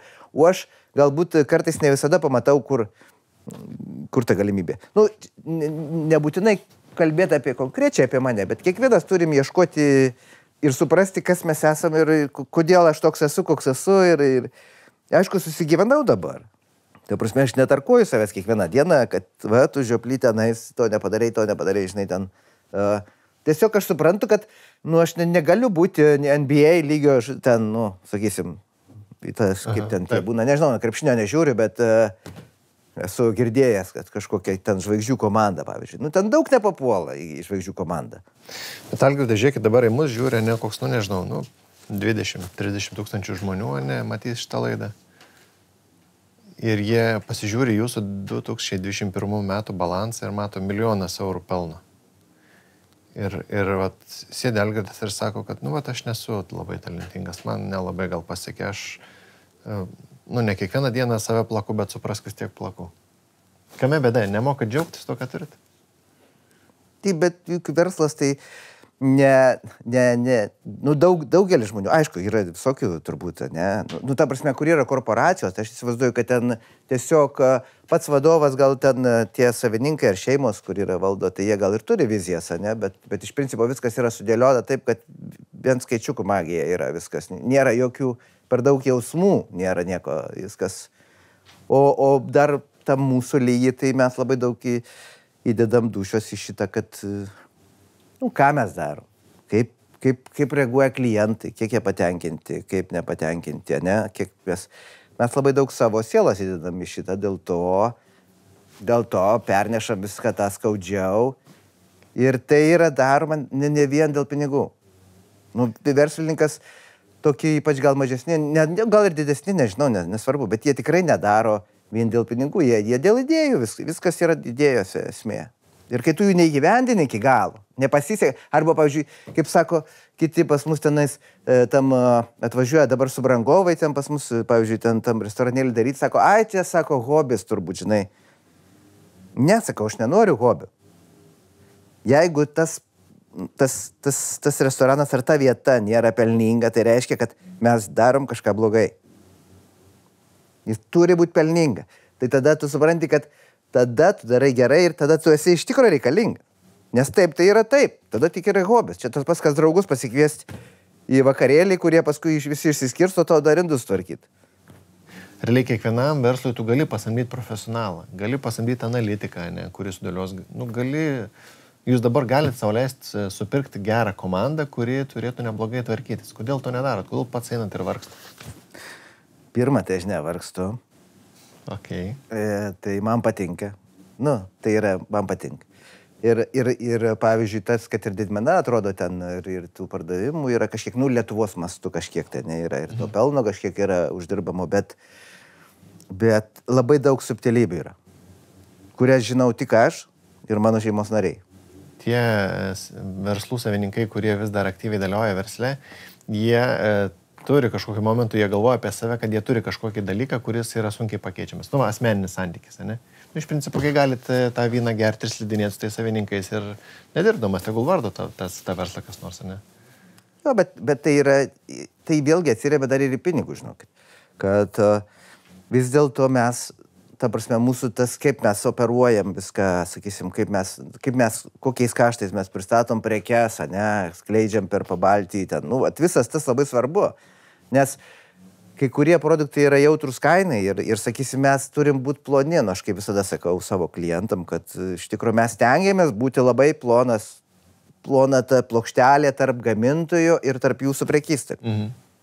Jeigu tu prisisamdai vadybininkų, menedžerių, marketingo didžiulę komandą, visą kitą, tai tau jų taip labai sunku bus plonam. Ar būna mintis, kad jūs ir esat didžiausias verslas stabdys?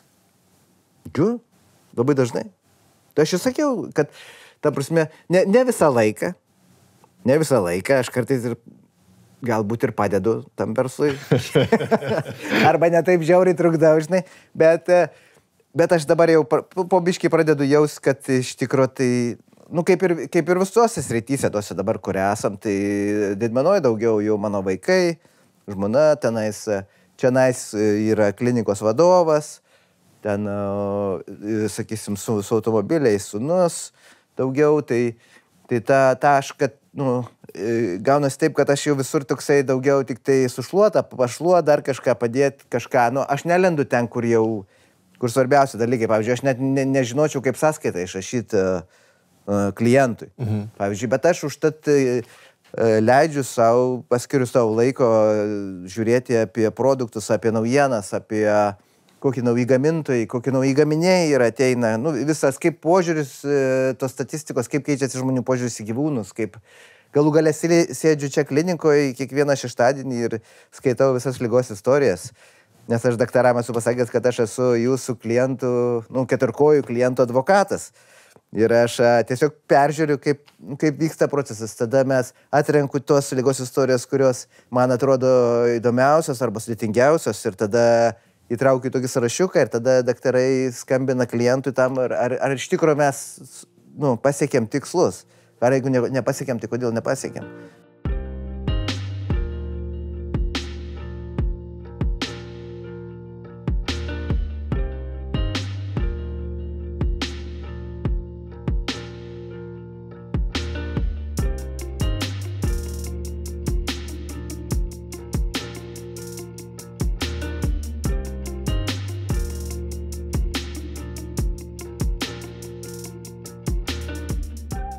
Gerai, prie mūsų prisijungė Benas dar, ne? Jūs esate partneriai, tie, kurie išpirko akcijas ir dabar yra pagrindiniai valdytojai iš tos bendrovės.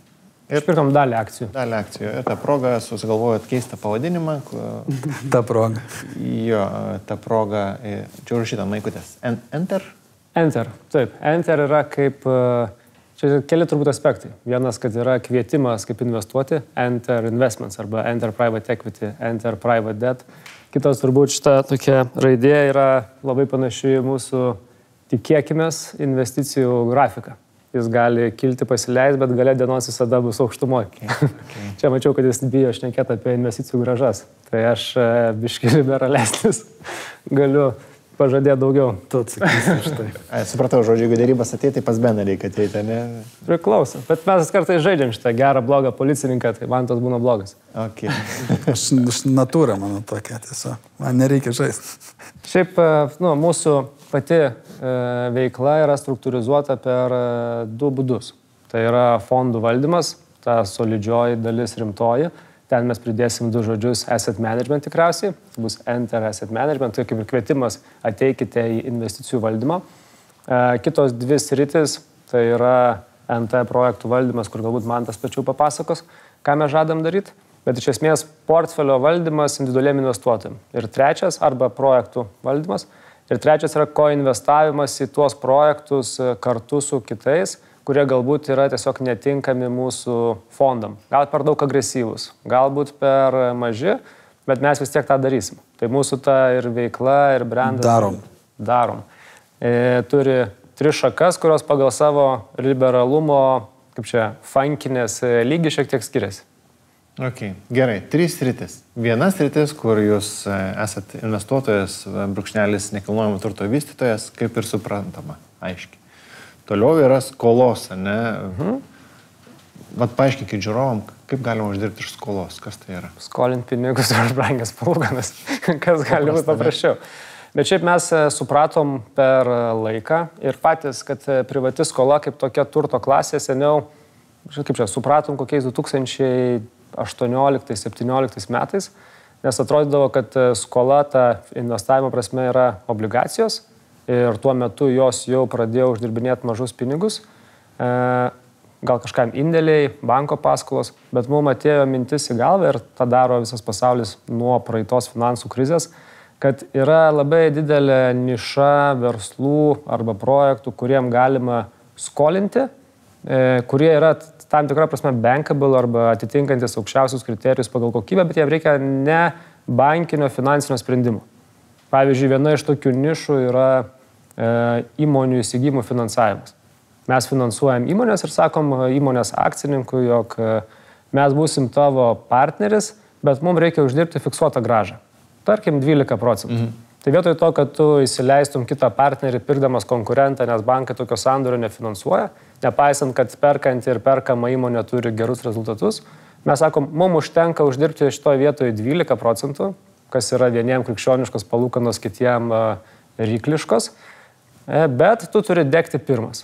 Akcininkas pirmas, mes antri, jeigu yra bankas, bankui aišku pirmenybė. Ir tokiais būdais randam labai daug ir šiandien dieną dar daugiau investavimo galimybių, kur galim per skolos prizmę investuoti į pačius įdomiausius verslus. Nuo NT finansavimo, NT vystymo iki IT kompanijų pirkimo, iki leasingo bendrovių. Labai platus spektras.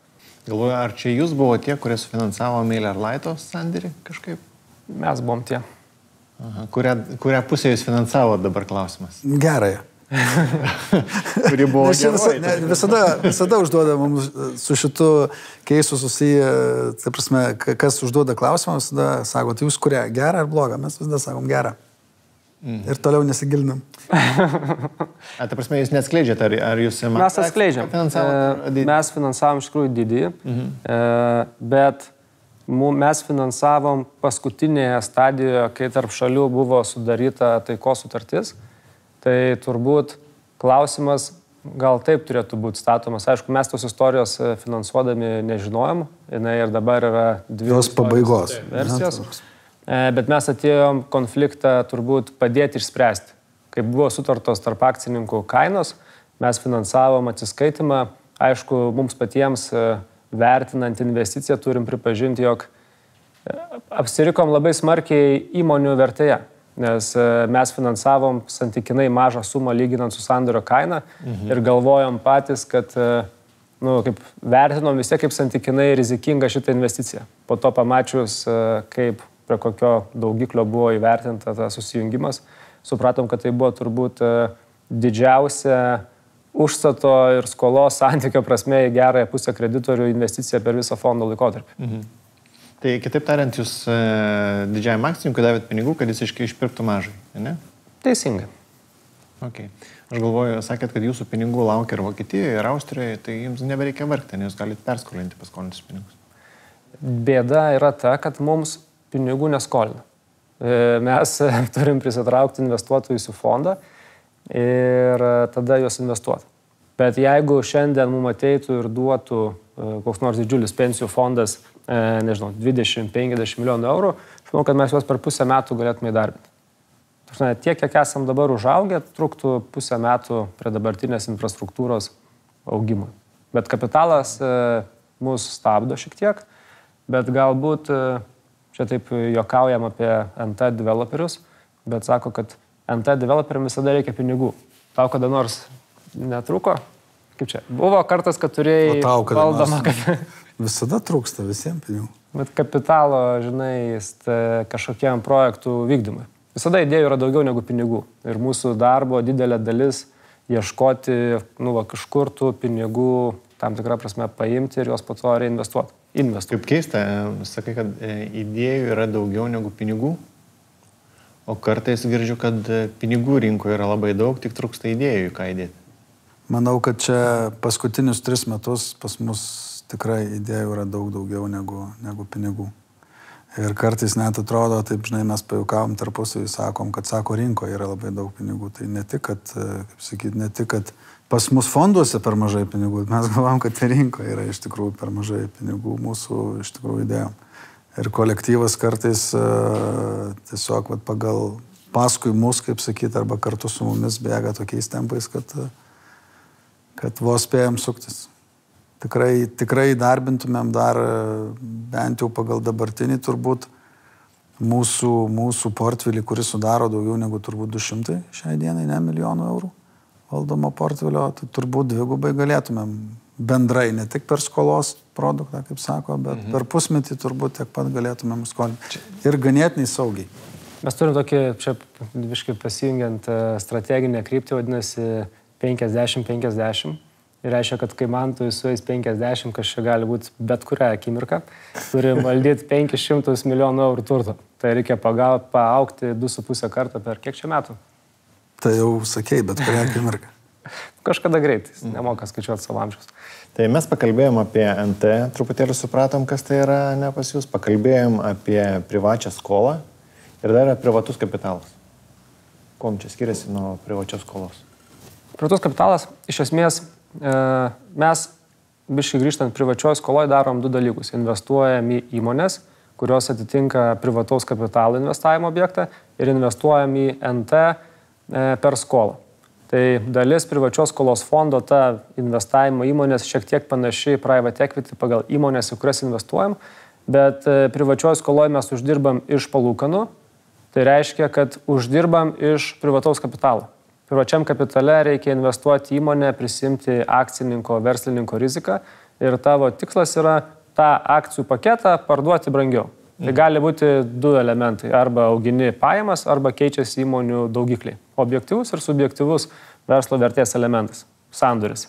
Privačioj skoloj mes paskolinom įmoniai už, tebūnie, 12%, įsikeitėm akcijas ir jeigu įmonė gyvena stabiliai, neauga, pavyzdžiui, tai kažkas yra tas privataus kapitalo investuotojas, kuris mums moka palūkanas. Galbūt fondas, galbūt paprastas akcininkas. Tai va, toks esminis skirtumas. Fiksuota grąža su mažesnė rizika, ten yra didesnė rizika, didesnė grąža, bet būdamas privačiam kapitale, tu kaip ir turėtum dalyvauti aktyviai tame versle ir tavo darbas yra sukurti vertės. Nes skoloj mes galim, kartais reikia įsikišti, bet laukti, ar ne, kaupiasi palūkanos, mums įmonė gražina, mums reikia, kad įmonėje neatsitiktų nieko blogo. Privačiam kapitale, kad atsitiktų dar kažkas ir gero, su naujais pinigais arba su pasijungiančia komanda. Ar judu esat be šito verslo padarę kitų verslų? Gerai, kitaip paklausiu. Ar galima sėkmingai investuoti, kai pats nesi padaręs jokio verslo iki to? Tai žiūrint, kas tas yra verslas. Ne? Mano verslas tai yra projektai. Jeigu taip žiūrėti grinai nuo tų istorinių duomenų, tai pirmas žmogus Panevėžio statybos treste nekilnojamo turto vystymo departamentas. Tai yra tas būtent vystymo verslas statybos bendroviai. Tai galiu pradėti vardinti, jeigu turit laiko projektus, kurie yra įgyvendinti. Ta prasme, tu atėjai ir padarei visą tą skyrių, kūrei nuo nulio. Tas skyrius, taip, nuo manęs pirmo pradėtas, absoliučiai iš ten buvau visiškai piemenukas, kaip sakiau, man ten 24, visi kiti. Gerai, dėl NT nėra klausimų, padarei nuo nulio, realiai nėra skirtumo, ar tu darai kitos įmonės viduje, ar ant savęs, viskas aišku. Bet kai eina kalba apie temas, kur jūs nesat dalyvavę, ne? Aš sakyčiau, matai, taip ir gaunasi, kad mes su Mantu mums gerai gavosi ir ta sinergija iš to, Mantas nekelia klausimų NT srityje. Aš jį vadinu nekilnojamųjų daiktų kartais, iš tos gerosios pusės. Aš toks esu biški žmogus be profesijos, tai turi trūkumų ir kartais privalumų, bet taip gavosi istoriškai, kad su ta privačias... Nėra privalumų. Gavosi, kad su privačia skola prasidirbau ir didelę dalim šitoj kompanijoje, po biški bildinom tą produktą, darėm sandorius, nes mano dažniausiai užduotis, aš pats pagal background esu teisę baigęs, dirbęs su sandoriais, su fondais. Sandoriais tai įsigijimo sandoriais. Įmonių įsigijimais, akcininkų ginčais, vertybiniais popieriais, pasiūlymais, žodžiu, finansinė paslaugose iš teisinės pusės. Ir mano specializacija po to tapo ir čia tokia labiau sandorių struktūrizavimas. Dėliojant įvairias schemas, kaip turi būti tarp šalių santykiai, kaip sufinansuoti galbūt. Ir po to atėjo skolos fondas, per kurį įsivažiavau į tą skolą. Ir mes po to radom labai daug būdų sinergijų. Iš šitų 3 sričių, jeigu įdėsiu pinigus, kur mano pinigai bus saugiausi, jeigu rytoj Lietuvoje važiuoja tankai? Būkim biedni, bet teisingi, saugiausiai bus turbūt tokiam fonde Amerikoje, nes įvažiavus tankam, tiem daiktam nieko neatsitinka. Kaip tai atrodys mechanizmas, tarkim, bankai sustabdo, kai Ukrainos atvejs koks ten buvo, ar ne, kad buvo, ten, suprantu, pristabdytos operacijos, pinigų išvedimai, buvo tam tikra blokas uždėtas, ne. Kaip atrodo, aš daviau pinigus jums, jūs įdėjote į Amerikos fondą, aš noriu juos išsimti. Kaip veiks modelis? Klausimas geras. Tokie fondai turi ilgą investavimo periodą, pavyzdžiui, 5-7 metai horizontas. Tai jeigu šiandien ateitų tokie įvykiai, kurių tikėkime, kad neatsitiks, tai tie fondai gyvena savo gyvenimą. Jie kol kas investuoja pinigus, pašaukinėja iš investuotojų, pinigus atgal mokės po 5-7 metų. Tai bet jeigu tai jau būtų tie 7 metai ir važiuotų tankai tuo metu, kai reikia pinigus atgaudinėti į lietuvišką daiktą, mes turbūt, ir planas yra toks, esam preliminariai apsišnekėję su tais valdytojais mechanizmus, kad tokio įvykio atveju mes likviduojam lietuvišką fondą, duodam kiekvieno žmogaus investuotojo unikalius numerius realiai ir kad išmokos galėtų būti daromos jiem tiesiogiai, nei lietuvišką fondą, kuris teoriškai nacionalizuotas, nežinau. Ir tie žmonės turi patys arba su mūsų pagalba susikontaktuoti su tais valdytojais. Ir pasidaryti pavedimą į Kaimanus. Paprašymą pateikti iš serijos. Netgi galvojam, kad tokiu atveju turim duoti specialius įgaliojimus tai skambėti gali seksistiškai, bet moterim su ta mintim, kad jeigu vyrai negalės išvažiuoti iš šalies, turėti, kaip čia, alternatyves parašo teises ne pagal specialybės, bet biški valdant riziką ir per vyrų prievalę. Okay. Aš matau, jūs esate pragalvoję šitą scenarijų, ne? Esam... Kad žiūrovas negalvotų, kad šitą klausimą. Rizikų valdymas yra viena iš tų pagrindinių, kaip sakyti, investicijų sėkmių. Ok, gerai. Lietuvoje profesionalus investuotojas laikomas yra nuo kiek? Nuo 125 000 eurų, ne? Informuotas. Kai jau galim sakyti, kad tu pats sugalvoji, čia tavo bėdas, ne? Bet jūs primat ir su mažesniais bilietais, ne? Į kiną. Nuo? Nu, standartiškai nuo 30 000. Nuo 30 000. Jeigu taip jau nesigilinat į kiekvieną. Gerai. Susitaupė žmogus 30 000 eurų, atėjo pas jūs. Į kurį iš tų jūsų 3 sričių jūs sakot, jam būtų geriausiai dėti? Pirmą kartą. Lengvas atsakymas. Nu, labai lengvas atsakymas. Skirtingi dabar, bet pabandom. Nu, pabandom, nu. Reiktų jis negirdėti. Jo. Mes jam suteiktumėm turbūt, jeigu jis į pirmą kartą ateina, suteiktumėm galimybę turbūt netgi suskaidyti tą 30 000 ir diversifikuoti. Pirmas dalykas ir svarbiausias yra diversifikuoti savo investiciją. Kas yra, vėlgi, jeigu ieškau, kur padėti pinigus rinkoje, ne? Kokią metinę grąžą jūs sakytumėt, kad aš žioplys esu, jeigu tiek susirinkau arba tiek man pažadėjo? Ką manai? Nu, geras klausimas iš tikrųjų. Nu, kaip sakyti, standartiškai siekis yra taip pat istoriškai, ne, yra padaryti tyrimai, kad 8% metinio yra gerai. Bet mūsų tikslas turbūt yra, nu, kaip čia skaičiais maždaug toks, kad privačioje skoloje mes norim uždirbti 10 po fondų išlaidų, srautinėme nt 10-12 metinės grąžos, vystomam turbūt 15-20 ir privačiam kapitale 20-25. Tai pagal rizikos lygį tie dalykai auga. Tiesa. Žiūrėjau serialą. Billions vadinasi. Ir sako. Jūs irgi žiūrėjote, aišku. Pirmą sezoną mačiau ir antrą jaučiu. Taip. Tai ten fondo valdytojas sako, aš turiu būti didelis, kad uždirbčiau. Kiek Lietuvoje, kokio dydžio turi būti fondas, kad uždirbtų? Uždirbtų kas? Investuotojas? Uždirbtų valdymo įmonė ar fondo valdytojas? Fondo valdytojas.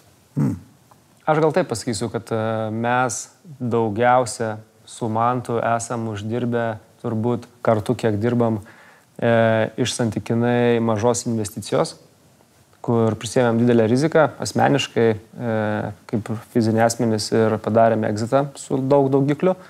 Tai reiškia, kad galima uždirbti kaip valdytojui, jeigu tu pasieki aukštą rezultatą, tai turbūt ar ne, kaip čia. Ir iš 1 milijono, jeigu tu padarai 5 milijonus, tai gal tu gali uždirbti ir milijoną, ar ne be savo pinigų.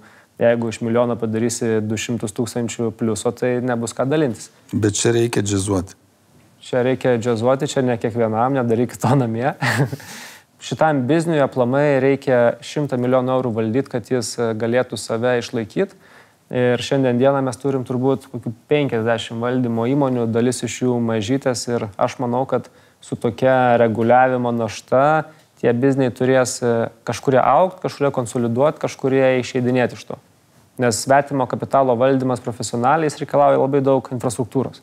Gerai, ir pabaigai mes turim savo tokią tradicinę rubriką, nelabai gal susijęs su jūsų verslu, bet tai aš tai vadinu blitz klausimynų. Tai abiejų paklausiu, po kiek kavos puodelių išgeriat kasdien? 3 ir kartais 4. Čia 3 pusryčiam, o toliau daugiau būna. Iki 2. Buvo metas, kada visai negėjau. Būdavo daugiau, bet dabar 3 viską. Nu, riboju, iš principo, vėlgi, ieškau balansų. Koks yra geriausias būdas mokytis investavimą? Investuoti. Tik vienas yra - investuoti. Aš nesutikčiau su kolega ir partneriu savo šiuo atveju, kad vis dėlto investuoti tai yra rizikuoti. Tai manau, kad dauguma to nesupranta, pradėdami investuoti. Simuliatorius siūlai pažaisti pradžią. Nu, taip, turbūt ne tikrais pinigais. Tai geriausias būdas tai yra, aišku, informacijos turėjimas. Ir kuo gilesnės. Kada žmogus yra laikomas milijonieriu? Aš savo tai galvočiau, kai jo investicijų dydis, bet equity investicijų dydis yra 1 milijonas plius. Kai savo pinigų yra įdėjęs į kažką milijoną. Arba tai jau yra vertėje, bet jeigu tu, kaip čia, už 300 000 eurų pradinį našą nusipirkai 1 000 000 eurų butą, tai manau, kad dar nesi milijonierius. Milijonierius yra šiaip iš tikrųjų, jeigu mes sakytume turtas ar ne, už 1 000 000. Ar tai būtų namas, kuris vertas 1 000 000 ir 0 sąskaitoj, turbūt irgi milijonierius. Ar turit kažkokių taisyklių, kaip jūs valdot savo laiką ir energiją? Čia ir silpniausia mano vieta. Dažniausiai galvoju, kad kai kurios darbus, kuriuos reikia jiem tikslumo, dar kažkokios precizinių dalykų, tai stengiuosi atiduoti tiem žmonėm, kurie žinau, kad tą turi bruožą. Visą laiką pasportuoju.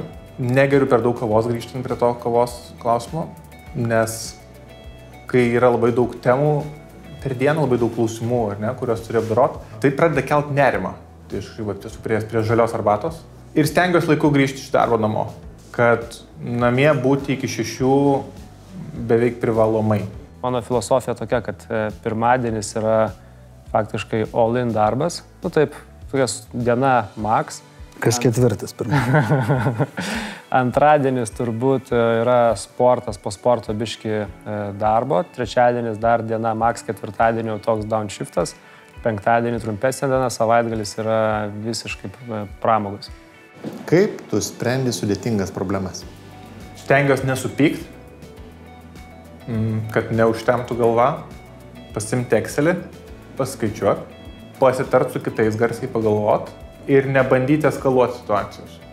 Iš pradžių daug keikios, lakstau, vaikštau, nervuojasi, o paskui, kuo sudėtingesnė problema, tai tuo paskui aš po to karšto tokio reakcijos paskui tada labai sustiprėju iš principo. Ir labai daug atsiranda, nežinau, man atrodo, kad mano smegenys, kai mane prispaudžia, pradeda dvigubai geriau suktis. Keiksmažodžiais ir išsiuntinėjimu. O šiaip kartu. Ta prasme, iš tikrųjų mes daug dalykų sprendžiam kartu. Warrenas Buffettas yra pasakęs, kad be algoritmų neturėčiau jokios sėkmės. O be ko jūs neturėtumėte sėkmės? Nežinau, ir galima šitą žodį sakyti tokį... Galima kokį nors. Jo. Šūdą gerai malu. Ta prasme, mėgėjas paplepėti ir bendravimas, toks greit pagavimas, greitas idėjos, dar kažkas, apjungti įvairių žmonės, sujungti komandą, ne, ten greit susipažinti, greitai pereiti su žmogumi iki tam tikro artimesnio bendravimo, kad jis papasakotų ten viską tau. Tas greitas atsipalaidavimas, pas mane nėra jokių vertinu bet kokius žmonės, absoliučiai bet kokius. Okay. Dar taip negirdėjau, kad mano sėkmės formulė yra aš gerai malu šūdą. Nežinau, čia blogai gal pasakiau. Gerai, čia puikiai pasakėt. Kokie yra jūsų mokymosi įpročiai? Aš tai dabar tokį esu priėmęs savo asmeniškai sprendimą, kad daugiau mokytis tose srityse, kurios nesusijusios su mūsų bizniu. Pavyzdžiui, šiandien eisiu į meno kolekcionavimo kursus. Tada ten ėjom į vyno kursus su žmona. Dabar daugiau ten savo laisvo laiko skiriam ne turbūt ten pasimti kokį nors antrą magistrą MBA ir išvažiuoti. Bet apie tos prius pinigus nuvažiuoti į kelionę. Burning Manas, nuvažiuoti ten į Ameriką, Afriką. Jaučiu, kad tie tokie pasaulio pamatymai, pasaulio kontekstai arba skirtingų kultūrų, sričių supratimai, jie duoda pačiam kažkokio kito matymo kampo ir gal geriau negu pagilinti žinias investavime. Mes visiškai skirtingi, iš tikrųjų. Nesuprantu, kaip aš su tavim galiu dar dirbti. Nes man tai iš tikrųjų tas mokymasis, aš save esu dabar nukreipęs, keistai gal tai skambės, bet būtent į tą veiklą, kur dabar mes ir užsiimam. Man dabar labai įdomios detalės compliance, man dabar labai įdomios detalės ML, man dabar įdomios rizikos tos detalės. Kodėl? Todėl, kad aš iš tikrųjų, kaip sakyt, galvoju, kad mūsų kolektyvas tai yra tie žmonės, kurie pas mus dirba, yra tam tikra prasme nepakeičiami. Jie tikrai labai geri yra specialistai. Ir jų mažai, apskritai tokios ryties specialistų yra Lietuvoje. Ir įsivaizduokit, kas nutiktų, tarkim, išeina, ten 1, 2 ar 3. Tai yra labai svarbus raigteliai mūsų visą mechanizmą ir tu turi vis tiek kažką truputį suprasti. Kai vadovas, tu neturi visko suprasti iš esmės, ne? Jeigu bandysi suprasti, tai turbūt ir paskęs, bet kažkiek tai turi suprasti. Ir yra buvę ne vienas atvejis, kai išeina ir tada tu turi į tą vietą kažką surasti, tu vis tiek turi suprasti, paaiškinti, išsireikalauti kažko. Tai kasdieną vis dar mokinuosi to dalyko, kuriuo užsiimu kasdieną. Šiaip knygos dar yra. Aš, pavyzdžiui, skaitau. Nusipirku vieną tokią profesinę ir kas antrą skaitau kažkokią labiau antiprofesinę. Bet, pavyzdžiui, dabar galiu parekomenduoti Kinijos tematikoje, ar ne, tai yra tokia knyga Iš Mao šešėlio 2009 metų. Tai vėlgi, kaip ir yra ne verslas, bet suprasti Kiniją, pasaulį, rinką, žmonės yra naudinga. Kaip smagu matyti, kokie jūs esate skirtingi ir įdomus. Man tai liūdesys. Gerai, dėkui, kad pasidalinai. Ačiū labai. Ačiū. Ačiū, kad skiriai laiko. Eisiu, bandysiu užsiregistruoti. Per 2 minutės turėtų pavykti, ne? Jeigu ne. Paskaityk, skirk laiko. Ne, jeigu per 2 minutės nepavyks užsiregistruoti, man taip ir pasakysiu sekančią laidą. Gerai? Super. Nu, tai fainai, Ačiū. Gerai, tai ačiū, kad skiriat laiko, man buvo įdomu. Jo, man irgi. Nu, čia, sakau, dukrai traukė mane, bet aš kuo toliau klausau jūsų tų labai patinka. Nu, geras stilius, žinai, ta ramybė tokia, žinai, nu tokia va. Tas, ir aišku, kad pats esi iš verslo. Tai tas labai esminis dalykas, manau.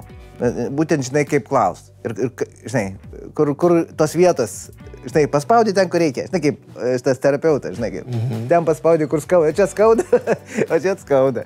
Tai va, tai tas yra gerai. Ir faina, sėkmės jums, žinai, kad tik tai jums sektųsi ir, žinai. Tokia va, gavosi mūsų ta laida. Tai ar išgirdot mane praėjusioje laidoje? Ar išmetėt iš savo gyvenimo jūsų laiko siurbelės? Ar atsisakėt kontaktų, kurie neveda jūsų link sugalvoto tikslo? Jeigu nepadarėt, nu, tai jūsų pasirinkimas. Smagu turėti, aišku, kartais pasirinkimą. Na, aš aišku, vėlgi kviečiu jūs nepamiršti prenumeruoti mūsų kanalą. Mes artėjom prie 40 000 prenumeratorių.